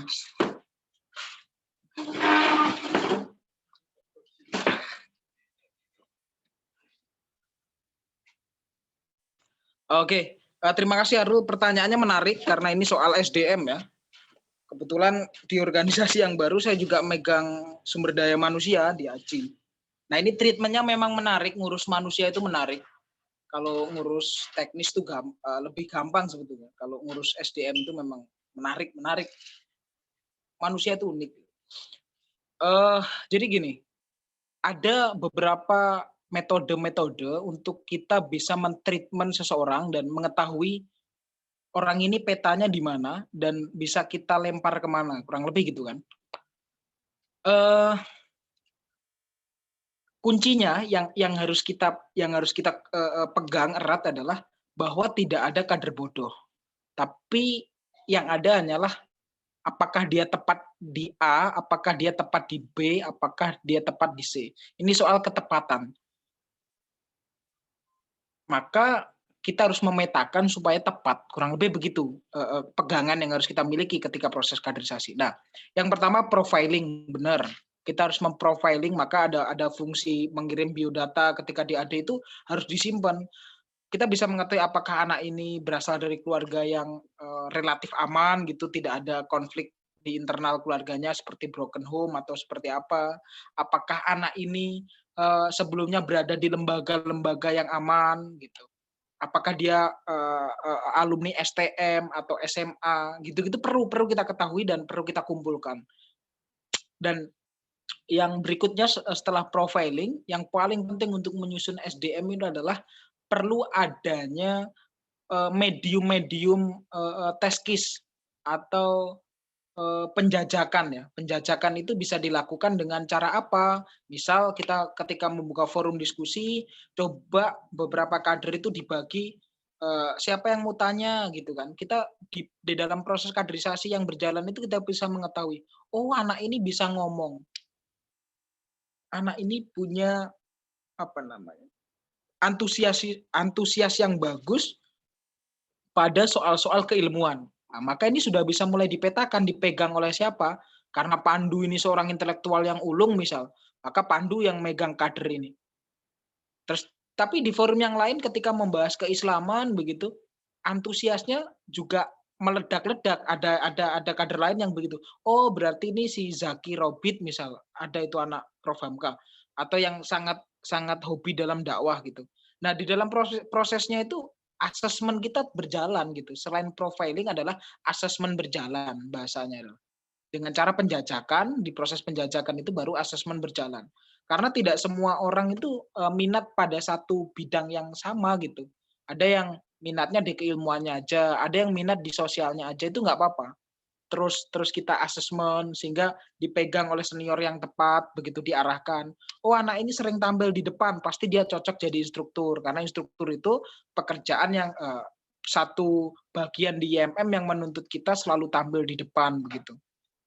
Nah, profiling, asesmen berjalan, dan yang terakhir itu sebetulnya gampang, keaktifan. Kalau kemudian latar belakangnya itu kemudian biasa aja, latar belakangnya nggak ada beban gitu ya, tetapi dia itu nggak pernah masuk atau nggak pernah terlibat, ya nggak ada loyalitas, pasti dia bermasalah gitu. Pasti dia bermasalah. Nggak mungkin dia nggak bermasalah tiba-tiba nggak mau hadir, itu sangat tidak mungkin gitu. Tapi kalau kemudian memang latar belakangnya bermasalah gitu karena urusan keluarga dan sebagainya, kemudian dia tidak hadir, kemudian dia tidak terlibat aktif di dalam kegiatan-kegiatan, ya bisa kita beri privilege atau kita bisa beri hak istimewa gitu. Tapi kalau ternyata dia keluarganya berkecukupan, dia tidak sambil bekerja, dia tidak ada beban lain, tapi tidak mau terlibat aktif di dalam organ, ya berarti dia bermasalah. Dan orang seperti itu jangan diharapkan gitu. Mereka yang nggak bales chat itu jangan terlalu diharapkan gitu. Apalagi cuman dicentang biru itu ngeri sekali itu. Jangankan mau, itu peluang aja udah tertutup itu kalau kayak gitu. Gitulah profiling, asesmen berjalan, dan yang terakhir lihat keaktifan gitu. Aduh, Mia Nafri ini tertawa ini kan begitu toh, apalagi cuman di read gitu, centang biru itu ngeri kayaknya. Takut saya itu PDKT kalau kayak gitu. Terus ngeri sumpah lu. Udah, itulah jawaban saya, Rul. Kamu golongan darah A itu kamu kalau darah A itu diam-diam menghanyutkan gitu. Gitu, Rul. Kamu semester berapa sih, Rul? Sekarang 12 apa 14, Rul?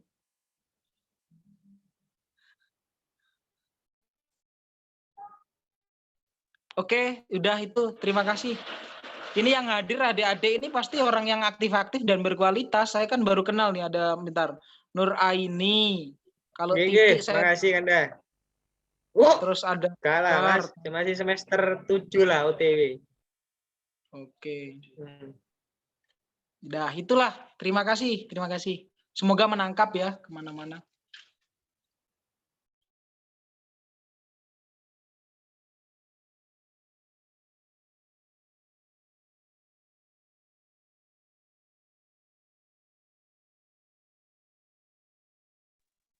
Udah, Pandu. Saya disuruh jadi moderator juga tadi ini. Lupa Mas, ke-mute masih. Ya Allah, lupa dong. Sudah ngomong padahal. Mungkin dari yang lain ada yang ingin ditanyai mengenai strategi pengkaderan IMM.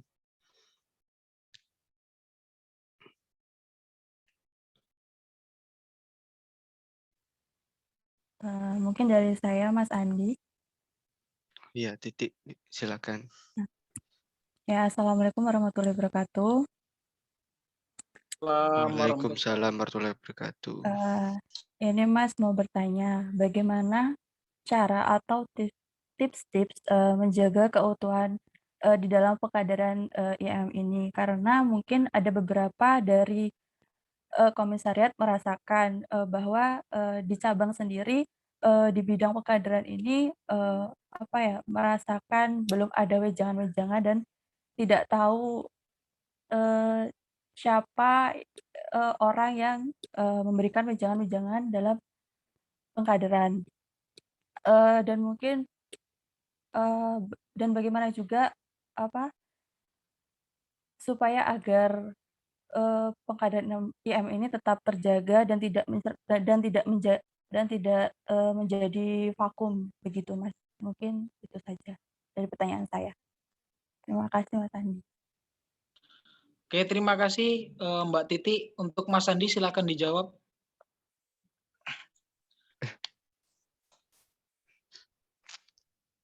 Oke, terima kasih. Iya. Terima kasih atas pertanyaannya Mbak Titi. Kepada Kang Dandi, dipersilakan untuk menjawab.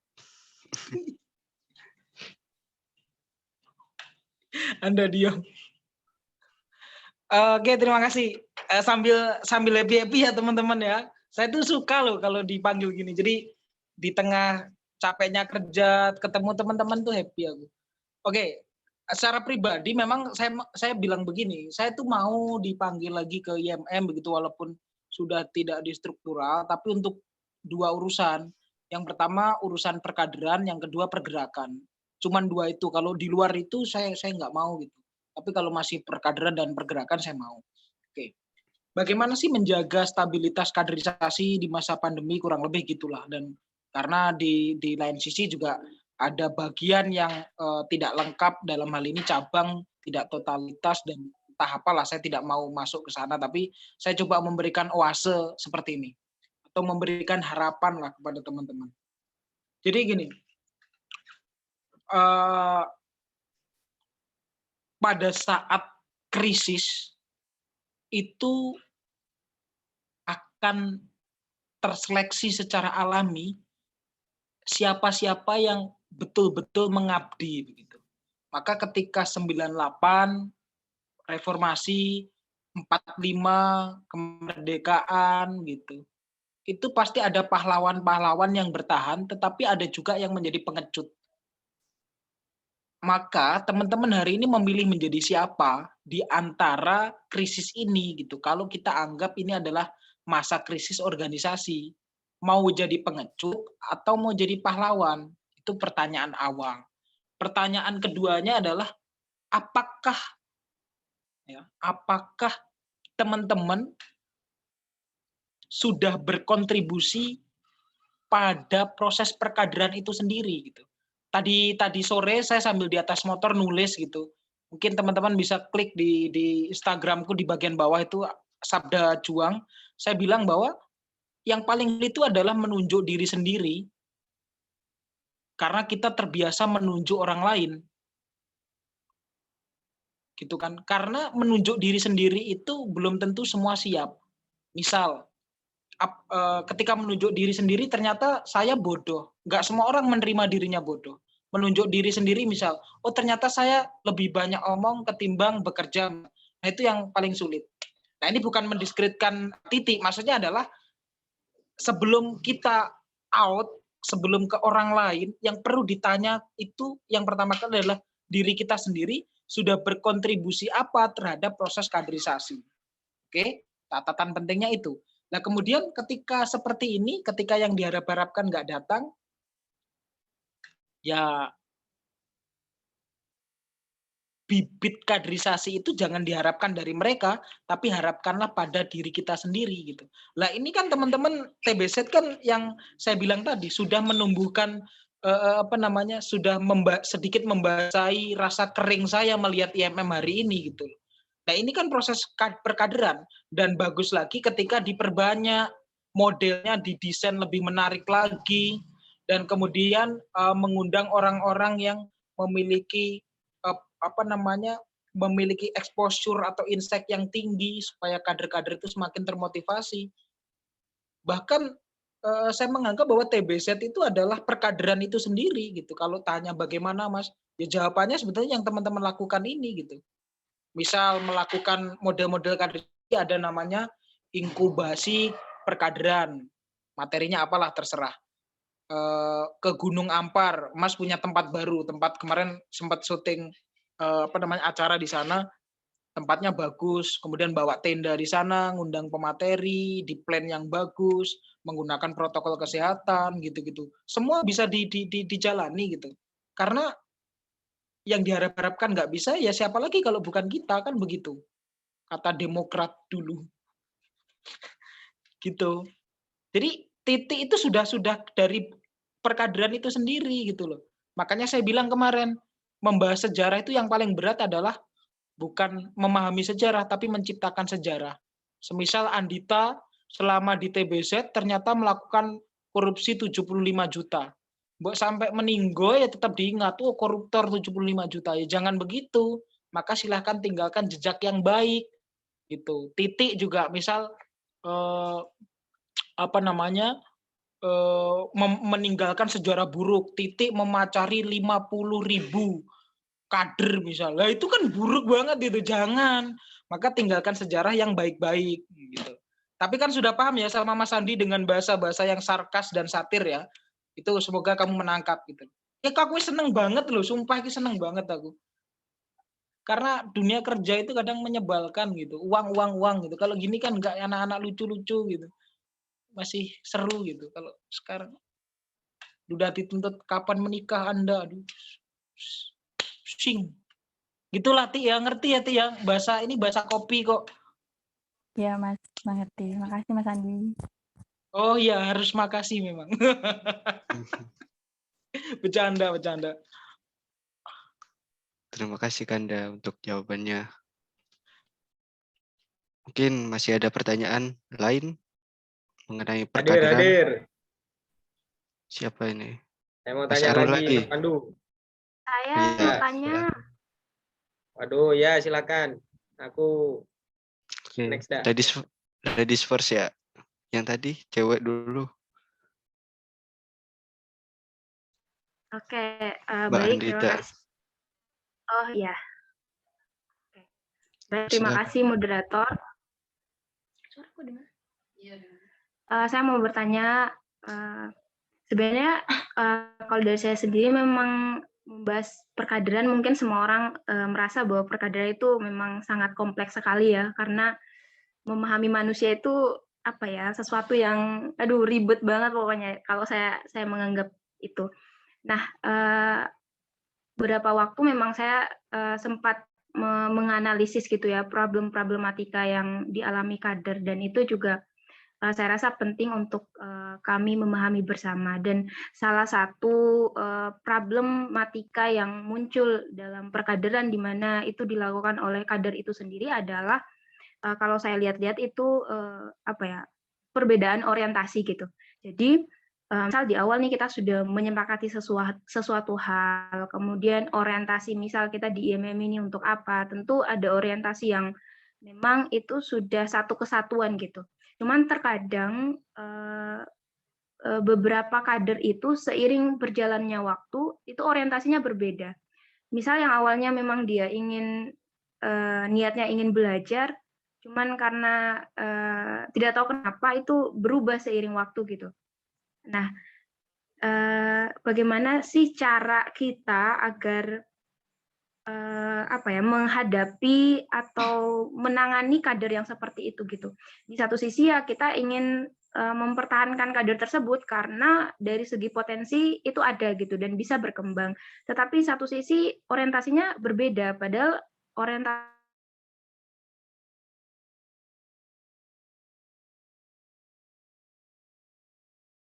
memang satu yang sangat dan lambat laun itu berubah akan mempengaruhi dia ke depan. Mungkin pertanyaan saya, bagaimana sih cara kita menangani seperti itu? Apakah kita lepas atau bagaimana? Mungkin dari Mas Andi mengenai pertanyaan tersebut bagaimana? Terima kasih. Terima kasih untuk Mbak Andita atas pertanyaannya. Mungkin Kanda Andi bisa menjawab. Aku agak serius ya. Jadi gini, menjalankan organisasi itu juga sama dengan menjalankan korporasi gitu.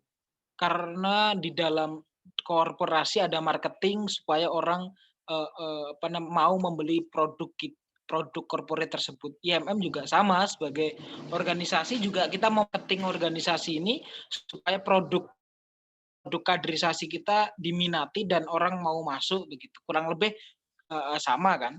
Tetapi bagaimana kemudian untuk menjaga konsistensi orientasi? Pertanyaan saya, apakah kemudian dalam konteks ini TBZ memiliki bargaining position yang pasti? Ini sulit dijawab. Misal begitu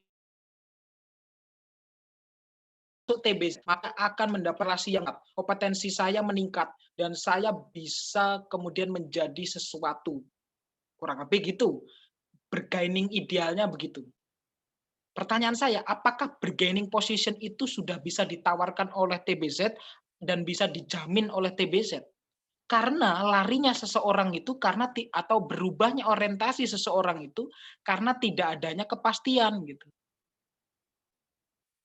Kalau orang itu ada kepastian, pasti dia trust dan dia akan pegang itu kuat-kuat. Apakah bargaining position kita itu sudah on the track? Kita menyiapkan atau membuat wadah-wadah kepastian-kepastian untuk membuat hidup seorang itu lebih baik. Jangan-jangan tidak ada kepastian.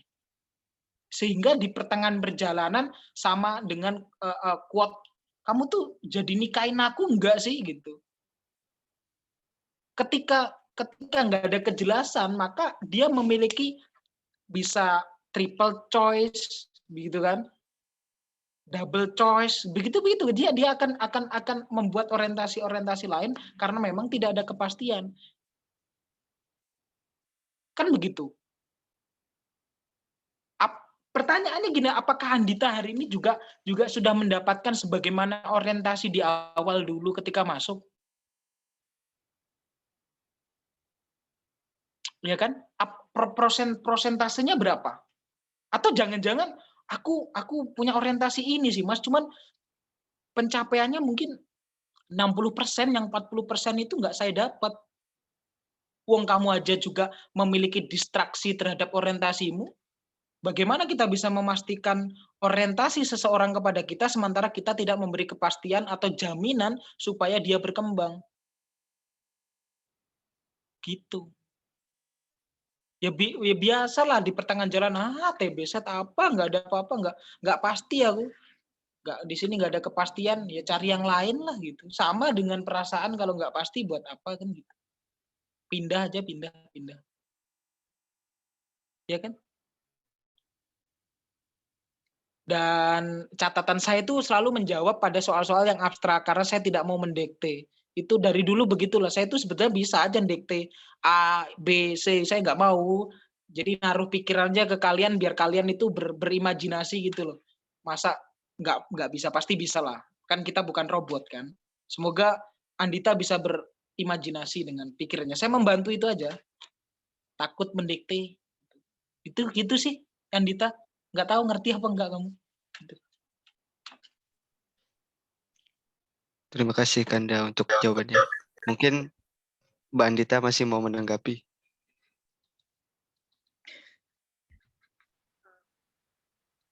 Ya Mas, terima kasih. Terkait jawabannya tadi, sudah bisa menerima sih. Kayaknya memang lebih mirip dengan tulis Mas Andi tadi ya, tentang apa ya, bagaimana melihat diri sendiri dulu sebelum menilai seseorang. Kemudian ini Mas ada satu lagi yang masih mengganjal gitu dalam benak saya. Sebenarnya kan di IMM itu kan ya kita berorganisasi, kita berproses di IMM itu kan sesuatu yang memang butuh apa ya, keikhlasan gitu kan Mas.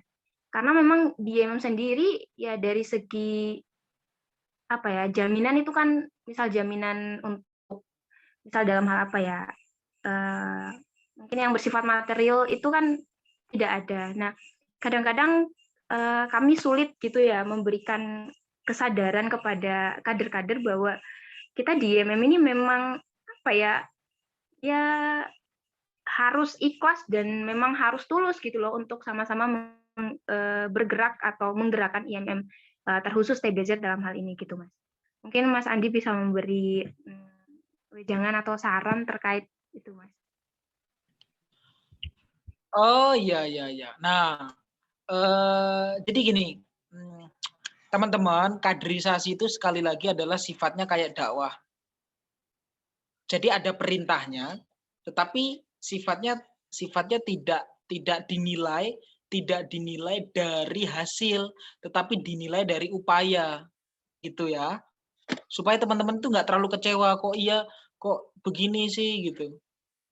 Biar tidak begitu, biar teman-teman juga ikhlas. Kalau teman-teman berharap sama kader gitu, kamu harus ikhlas kamu ya. Ikhlas nggak kamu ya, bunuh kamu gitu-gitu.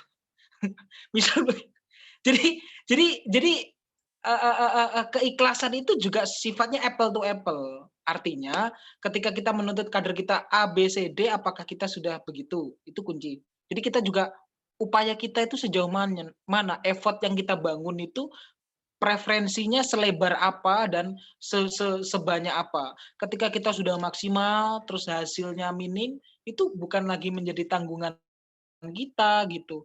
Justru ketika kita merasa punya tanggungan, punya ganjalan, itu nanti kita nggak ikhlas. Aku loh sudah berupaya sedemikian rupa, tapi kok begini-begini. Jadinya nggak ikhlas. Maka dalam proses mengkader itu sebetulnya setiap waktunya itu yang sedang dikader oleh teman-teman secara hakikat, itu bukan seorang kader itu, tetapi adalah diri sendiri. Misal bicara masalah kamu harus pengetahuanmu harus bertumbuh nih. Secara material, iya kita ngomong sama Andita, tapi secara esensi, secara substansi sebetulnya saya sedang ngomong sama diri sendiri. Hei Andi, ayo lo kamu baca, ayo lo kamu banyak diskusi. Kan begitu. Kaderisasi itu bersifat ke sana dan ke sini, tapi yang paling banyak ke sini gitu. Jadi tar. Ya maaflah kos-kosan ya. Tadi nggak keluar, sekarang keluar.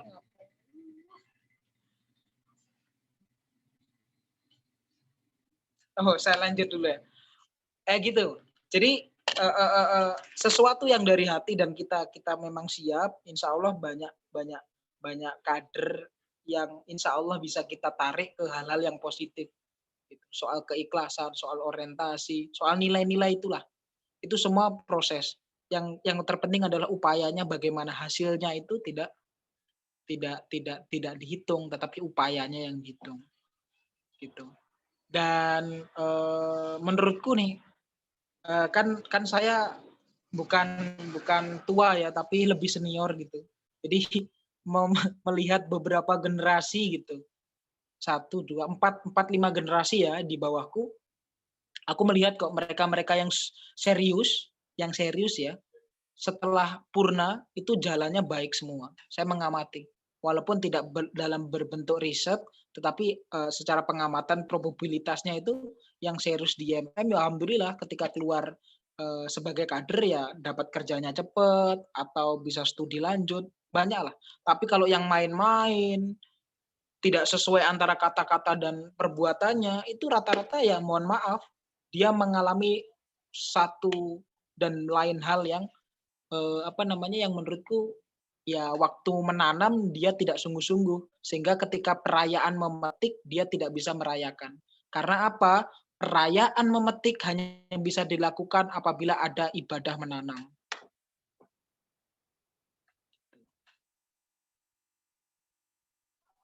Terima kasih Mas Pandu atas jawabannya. Baik Mas Andi, terima kasih untuk atas jawabannya. Apakah udah cukup Mbak Andita? Sudah Mas, terima kasih banyak Mas. Baik, untuk ke penanya selanjutnya yaitu Mas Arul, dipersilakan. Terima kasih moderator. Permisi izin bertanya. Jadi gini Mas, saya mau tanya solusi nih. Di permasalahannya kan banyak kader atau ya bahkan PK ya yang sudah berkecimpung di IMM itu banyak yang terhambat, nggak mau naik ke atas, maksudnya dari komisariat ke cabang atau bahkan dari DAD ke DAM atau bahkan ke tingkat yang lebih tinggi, itu untuk secara kompetensi mampu, tapi entah terus gitu kan, bahkan saya sendiri ya kan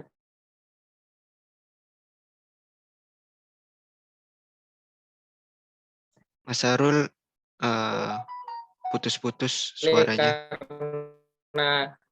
karena oi, Tadi putus-putus suaranya. ini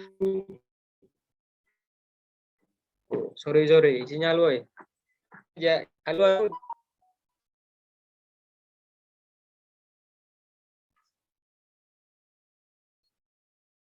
Mas bisa diulang pertanyaannya.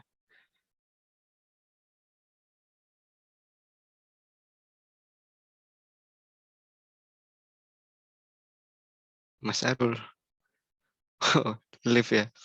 Mungkin bisa diganti ke Mbak Tisha yang ingin menanyakan. Baik, terima Halo. kasih. Assalamualaikum warahmatullahi wabarakatuh. Saya Tisha Amalia Ruhani dari Komisariat Justisia. Saya ingin bertanya Mas Andi, tapi ini pertanyaan sedikit konyol karena saya bertanyanya terkait dengan pergerakan wanita atau pengkaderan wanita. Gak apa-apa ya Mas ya? Nggak apa-apa, saya kan juga sama. Oh ya, oh ini saya pengennya itu pendapat dari Mas Andi terkait yang Mas Andi pengen tentang lini-lini strategis yang harus diisi sama Imamawati. Namun notabene itu kan ada yang berspekulasi bahwa wanita itu nggak bisa gitu kalau mengisi lini-lini strategis itu, Mas. Karena banyak banget faktor yang membuat wanita itu menarik diri dari partisipasi gitu. Terus ada juga faktor yang kedua itu kan faktor struktural. Bagaimana sih menurut Mas Andi langkah strategis yang membuat wanita itu bisa menuntut hak dan perannya dalam dogma organisasi itu? Terima kasih. Wassalamualaikum warahmatullahi wabarakatuh. Terima kasih untuk pertanyaannya Mbak Tisha. Mungkin kepada Kanda Andi bisa dijawab. Terima kasih ya, pertanyaannya menarik dan out of the box. Terima kasih. Nah, gini, yang membedakan antara laki-laki dan perempuan itu cuma 2 hal, sementara lainnya sama. Yang pertama adalah, mohon maaf, menstruasi. Yang kedua adalah hamil. Selain itu sama. Tuh ya, paham ya? Karena ya cuma 2 hal itu yang membedakan. Rambut panjang, laki-laki bisa rambut panjang. Feminim, saya feminim. Terus kemudian maca, laki-laki banyak yang bisa maca. Maca style gitu. Artinya praktis cuman 2 itulah. Ya mohon maaf, menstruasi dan hamil. Di luar itu kita sama. Itu harus dicamkan. Nah, dari dulu saya itu pengen gitu punya kader perempuan yang progresif. Nah, itu sudah dimulai ya dengan sekretaris umum perempuan pertama itu di zamanku, Mbak Vega Isdarini itu sekretaris perempuan pertama di Jember selama IMM Jember didirikan. Ketua Korkom perempuan pertama di Unmu Jember ya Dona di zamanku. Kabid kader perempuan pertama di Jember ya Maurina. Ya zamanku juga. Karena waktu itu saya juga punya imajinasi yang berlebih bahwa perempuan harus maju, perempuan harus keren, dan perempuan harus duduk di sektor-sektor yang selama ini dianggap tidak bisa gitu. Saya sangat ngebet banget melihat begitu, karena jujur sampai dengan hari ini saya nggak jatuh cinta kepada Najwa Shihab gitu. Kalau lihat Najwa Shihab saya melting aja, pinter gitu, keren gitu. Perempuan harus begitu. Nah, kalau pertanyaannya gimana cara-caranya supaya begitu gitu. Nah, saya melihat habit atau kebiasaan di IMM sendiri ini masih habit konvensional, sehingga cara pandangnya patriarki gitu. Belum banyak yang memberikan akses lebih kepada perempuan, laki-lakinya. Maka pendidikan soal peran perempuan itu sebetulnya bukan hanya diberikan kepada perempuan, tetapi juga diberikan kepada laki-laki. Laki-laki harus paham juga bahwa kalau perempuan itu punya kompetensi, ya maka berikanlah dia kesempatan. Itu prinsip yang harus tertanam gitu. Maka nanti kalau perempuan pertama cari suami yang tidak patriarkis, atau carilah pasangan hidup yang peka gender gitu, memberikan keleluasaan bagi perempuan untuk mengeksplor dirinya. dengan batas-batas yang wajar ya. Oh, strateginya bagaimana? Pertama, silahkan hilangkan dogma bahwa ada perbedaan antara perempuan dan laki-laki. Itu dari individu dulu. Terus keluar lagi apa? Silahkan terlibat aktif pada forum-forum perempuan yang itu bisa diakses bukan sekedar di IMM. Kalau di IMM nanti sifatnya adalah menciptakan. Silahkan ciptakan forum-forum diskusi. Dan di IMM itu diskusi-diskusi berbasis gender itu jarang gitu loh. Adapun senior yang perempuan itu kadang terjebak hanya beberapa ya. Misal yang sadar tuh ada Saibah, kemudian ada Maurina, ada Iil, Vega itu lumayan sadar. Tapi yang lainnya itu masih ngomong soal perempuan, calon ibu, perempuan. Ya iya itu pasti, tetapi di dalam pengembangan kita perlu wadah-wadah baru. Pertama kalau di IMM strateginya silakan ciptakan forum-forum tentang kegenderan, tentang keperempuanan, tentang gerakan perempuan, itu silakan diperbanyak.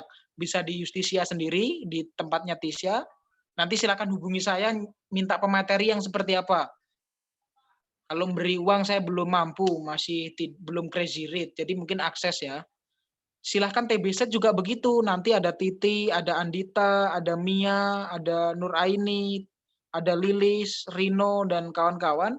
Mulia, silahkan ciptakan forum-forum keperempuanan diperbanyak. Itu yang pertama. Kemudian yang kedua, silahkan terlibat aktif di forum-forum perempuan di luar IMM. Apapun itu. Mau diskusi ini, mau webinar, mau pelatihan, mau apa, jangan batasi diri gitu. Perempuan yang mahal untuk laki-laki yang mahal dan sebaliknya. Kalau teman-teman tidak mahal, nanti suaminya teman-teman seorang jamet mau. Nah, kan? Ya makanya jadi perempuan itu yang mahal, jadi perempuan yang intelek, jadi perempuan yang berperan aktif gitu. Dan perlu teman-teman ketahui hari ini cukup banyak perempuan yang membuktikan. Bu Risma, Mensos yang dulu wali kota Surabaya, Bu Faida kemarin, kemudian Bu Sri Mulyani seorang ekonom gitu. Jadi jangan membatasi diri. Tapi sebelum masalah teknis, ini masalah mindset, cara pandang, cara pikir. Apakah sudah teman-teman itu punya keyakinan bahwa aku tuh sama dengan laki-laki? Yang membedakan saya menstruasi dan saya bisa hamil. Di luar itu kita sama. Gitu loh. Bahkan perempuan itu diberikan keistimewaan yang tidak dimiliki oleh laki-laki. Apa keistimewaan perempuan? Perempuan itu lebih peka. Artinya humanitasnya lebih tinggi ketimbang laki-laki. Perasa perempuan itu. Terus kemudian yang kedua, perempuan itu lebih tahan banting. Dia ketika mendapat masalah, perempuan itu cenderung kuat dan bisa menahan gitu. Bisa inilah diferensiasi dirinya tuh lebih tinggi. Kalau laki-laki dapat masalah, kalau yang tidak berakal itu langsung minum ganja gitu-gitu. Itu apa namanya? Gejala sosial di mana perempuan lebih kuat. Jadi perempuan itu istimewa gitu. Jadi kalau membuat melting laki-laki itu harus melalui dua hal. Pertama dengan tiga hal. Membuat melting atau baper laki-laki yang terbaik itu menurutku itu yang pertama dengan kekuatan pikiranmu, artinya kamu cerdas, berkompetensi dan lain-lain. Kedua dengan akhlakmu, ketiga baru dengan parasmu gitu-gitu. Jadi ya kalau melting atau baper karena fisik itu bisa berubah, tapi kalau melting karena pikiran itu berbeda dimensi gitu. Aku pengen ada generasi baru perempuan gitu yang luar biasa. Nanti Andita dan kawan-kawan Tisha harus sampai cabang. Kalau bisa nyalon ketua cabang nggak masalah. Apa persoalannya kan nggak ada gitu. Jujur aku rindu banget. Makanya di masa aku tuh perempuan tak kasih akses lebih itu bukan apa ya. Karena dari dulu aku pengen punya kader perempuan. Oke, siap, ciptakan forum-forum keperempuanan gitu. Coba belajar ke PMII, coba ke Kopri, belajar ke Sarina. Kalau nggak kenal nanti tak kenalin, belajar ke Kohati gitu. Beneran aku pengen gitu loh. Ada perempuan yang ganas gitu. Ganas. Keren aja, keren. Siapa tahu saya baper kan. Udah sampai situ saja. Makasih. Baik, terima kasih untuk Kandandi atas jawabannya. Ini mungkin ada pertanyaan terakhir dari Mas Arul lagi, Kanda. Pertanyaannya, Banyak kader bahkan PK yang mempunyai kualitas, tapi kenapa hanya beberapa yang mau untuk melanjutkan ke jenjang yang lebih tinggi seperti dari komis ke cabang, dari DAD ke DAM, bahkan sampai tinggi. Solusi buat mengkader untuk bisa lanjut terus dan penyebab mereka tidak mau lanjut. Kalau alasannya karena ada kerjaan lain, ya kurang tepat saya rasa. Gimana menurut Kanda? Mungkin Kanda Andi bisa menjawab. Soal lanjut atau nggak lanjut itu sebetulnya adalah, jadi gini, dalam circle sosial itu choice by risk, pilihan bersama resiko. Semakin besar resiko, maka semakin besar pula benefit yang kita dapatkan. Oke, saya ulangi ya konstruknya ya, agak mundur. Jadi choice by risk, pilihan bersama resiko. Semakin besar resiko, maka semakin besar pula benefit yang akan didapat. Nah, ini soal mindset masing-masing kader gitu. Kalau misal memilih untuk maju ke cabang, untuk berada di struktural cabang, resikonya apa? Maka dia harus membagi waktu dengan pekerjaan. Gitu kan? Oke, paham ya? Kalau kita ke cabang harus membagi, misal saya harus memilih menjadi ketua cabang yang aktif, maka saya lulusnya telat. Dan itu bukan karena saya bodoh ya, saya menolak itu. Skripsi saya itu omnibus loh yang lulus kemarin itu. Saya meneliti omnibus, bukan saya tidak mau lulus, tapi ketika saya harus membagi waktu dan saya tidak mau salah satunya tidak maksimal, maka waktu itu saya memilih untuk memaksimalkan jabatan sebagai ketua cabang dan semuanya saya tidak meninggalkan arena jabatan gitu aja. Karena meninggalkan itu pengecut kan. Nah, tetapi kan tidak semua orang memiliki pikiran begini. Ketika resiko yang tak ambil ini besar, yaitu lulus terlambat, maka benefit yang saya dapatkan juga besar. Saya mendapatkan banyak hal di dalam IMM itu, karena memang saya mengambil resiko yang cukup tinggi, yaitu lulus terlambat, membagi waktu antara jabatan dan pekerjaan, karena sejak 2019 awal saya sudah di wartawan kan, begitu. Tapi apakah yang di forum ini atau di Zoom ini sudah punya kesadaran itu?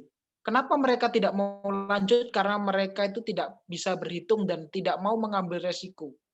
Padahal semakin besar resiko, yang penting positif ya, maka semakin besar pula benefit yang kita ambil.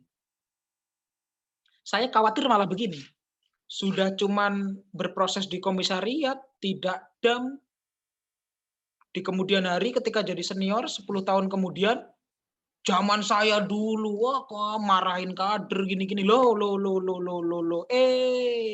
Anda itu cuman komisariat, kenapa lebih pinter daripada saya yang di cabang dong, gitu loh. Dan saya menemui itu banyak senior-senior begitu, saya cek sama senior yang aktif, ketua cabang di masanya, Mas, senior ini aktif nggak ketika di cabang? Nggak aktif tuh, tapi ketika ngomong di depan kader, ya kan, bagaimana? Apakah teman-teman mau menerima itu dan mau melakukan hal itu di kemudian hari?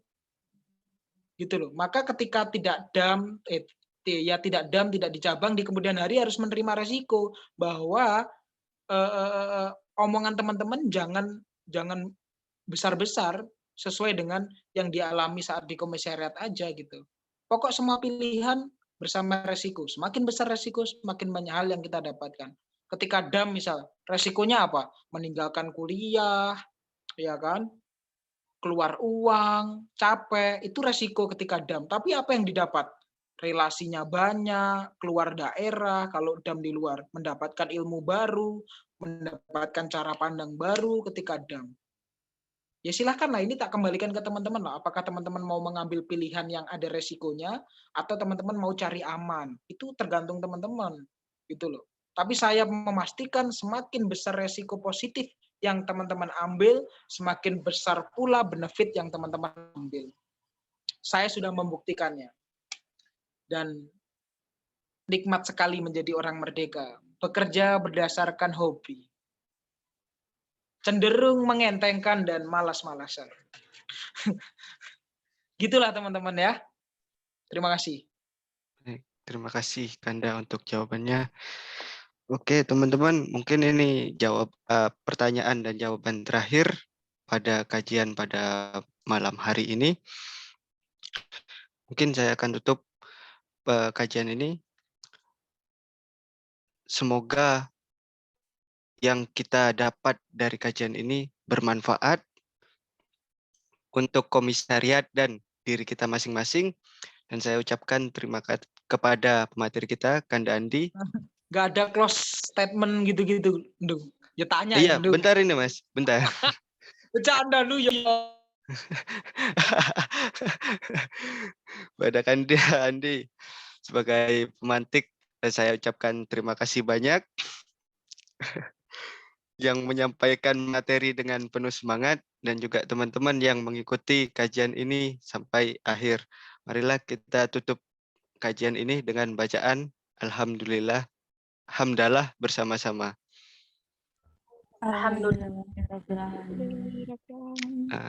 Saya selaku moderator di sini mohon pamit dan saya mohon maaf jika ada salah kata dari saya. Akhir kata dari saya, billahi fisabilil haq, fastabiqul khairat. Wassalamualaikum warahmatullahi wabarakatuh. Waalaikumsalam warahmatullahi wabarakatuh. Waalaikumsalam warahmatullahi wabarakatuh.